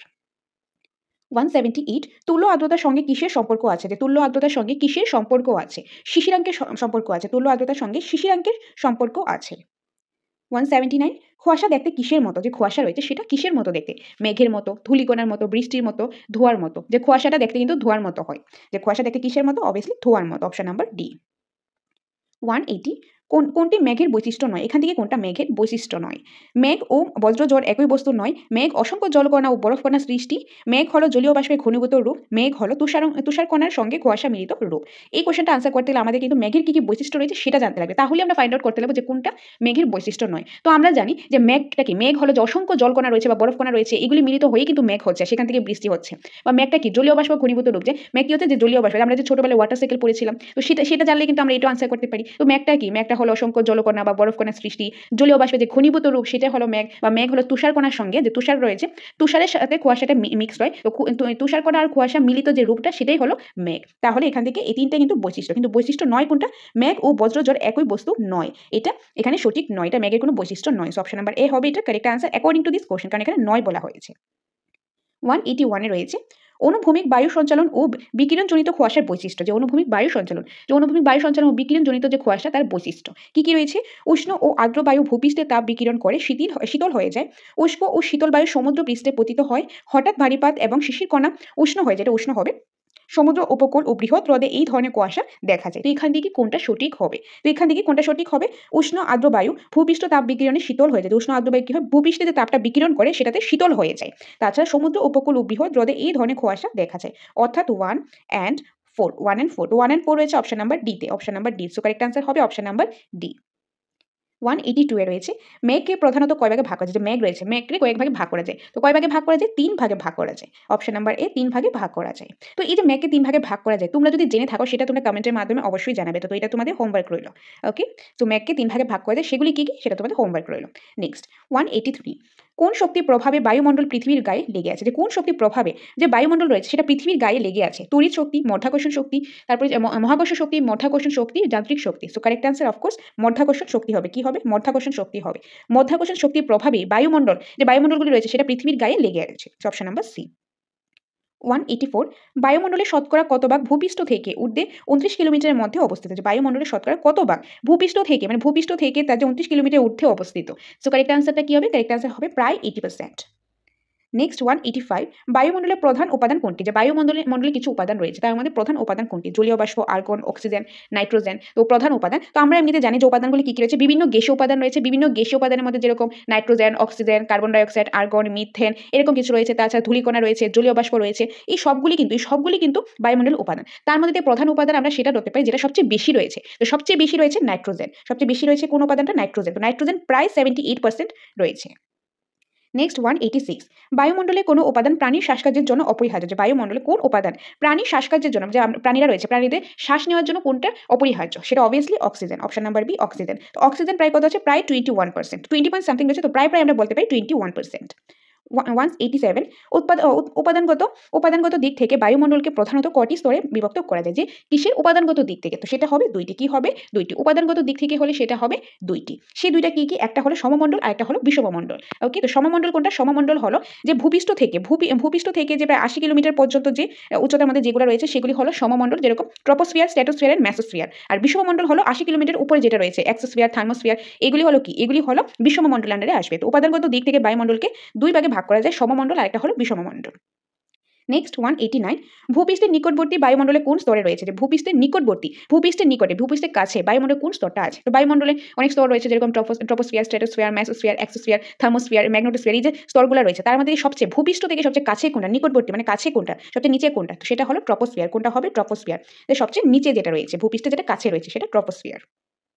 190, বায়ুমণ্ডলীয় ওজোন গ্যাসের বেশিরভাগ কোন স্তরে থাকে? যে বায়ুমণ্ডলে যে ওজোন গ্যাস সেটা বেশিরভাগ কোন স্তরে থাকে? এই যে ওজোন গ্যাস, এই ওজোন লেয়ারটা রয়েছে, এই ওজোন লেয়ারটা কি হয়? ওজোন লেয়ারটা অনেকটা নীল বর্ণে থাকে, সেটা যে উগ্র গন্ধযুক্ত থাকে। আর এটা কি হয়? এটা থাকে স্ট্র্যাটোস্ফিয়ার স্তরে। কোন স্তরে থাকে? স্ট্র্যাটোস্ফিয়ার স্তরে। মানে ট্রপোস্ফিয়ার যে পরে যে স্তরটা, যে নিচের দিক থেকে দেখতে গেলে যে দ্বিতীয় যে স্তরটা রয়েছে সেটা হলো স্ট্র্যাটোস্ফিয়ার স্তর। আর স্ট্র্যাটোস্ফিয়ার স্তরের মধ্যেই কিন্তু ওজোন লেয়ারটা দেখা যায়, ওজোন গ্যাসটা দেখা যায়। আর এই ওজোন গ্যাস থাকার কারণেই সূর্য থেকে যে অতি বেগুনি রশ্মি থাকে, অতি ইউভি, ওকে, যে ইউভি রেসটা আসে, ইউভি রেস থেকে, ইউভি রেসের মধ্যে কি অনেক ক্ষতিকারক রেস রয়েছে। এই ক্ষতিকারক রেসটা যাতে ভূপৃষ্ঠে এসে আমাদেরকে ক্ষতি না করে সেটার জন্য কিন্তু আমাদেরকে প্রোটেক্ট করে এই ওজোন গ্যাসটা। কারণ ওজোন গ্যাসটা কি হয়? এই ইউভি রেসটা এখানে এসে আটকে যায়, সেটা শোষণ করে ফেলে, পৃথিবীতে সেই পরিমাণ এসে পৌঁছে না, তার জন্য আমাদেরকে কিন্তু প্রোটেক্ট করে। তো ওজোন গ্যাসটা বেশিরভাগ থাকে স্ট্র্যাটোস্ফিয়ার স্তরে।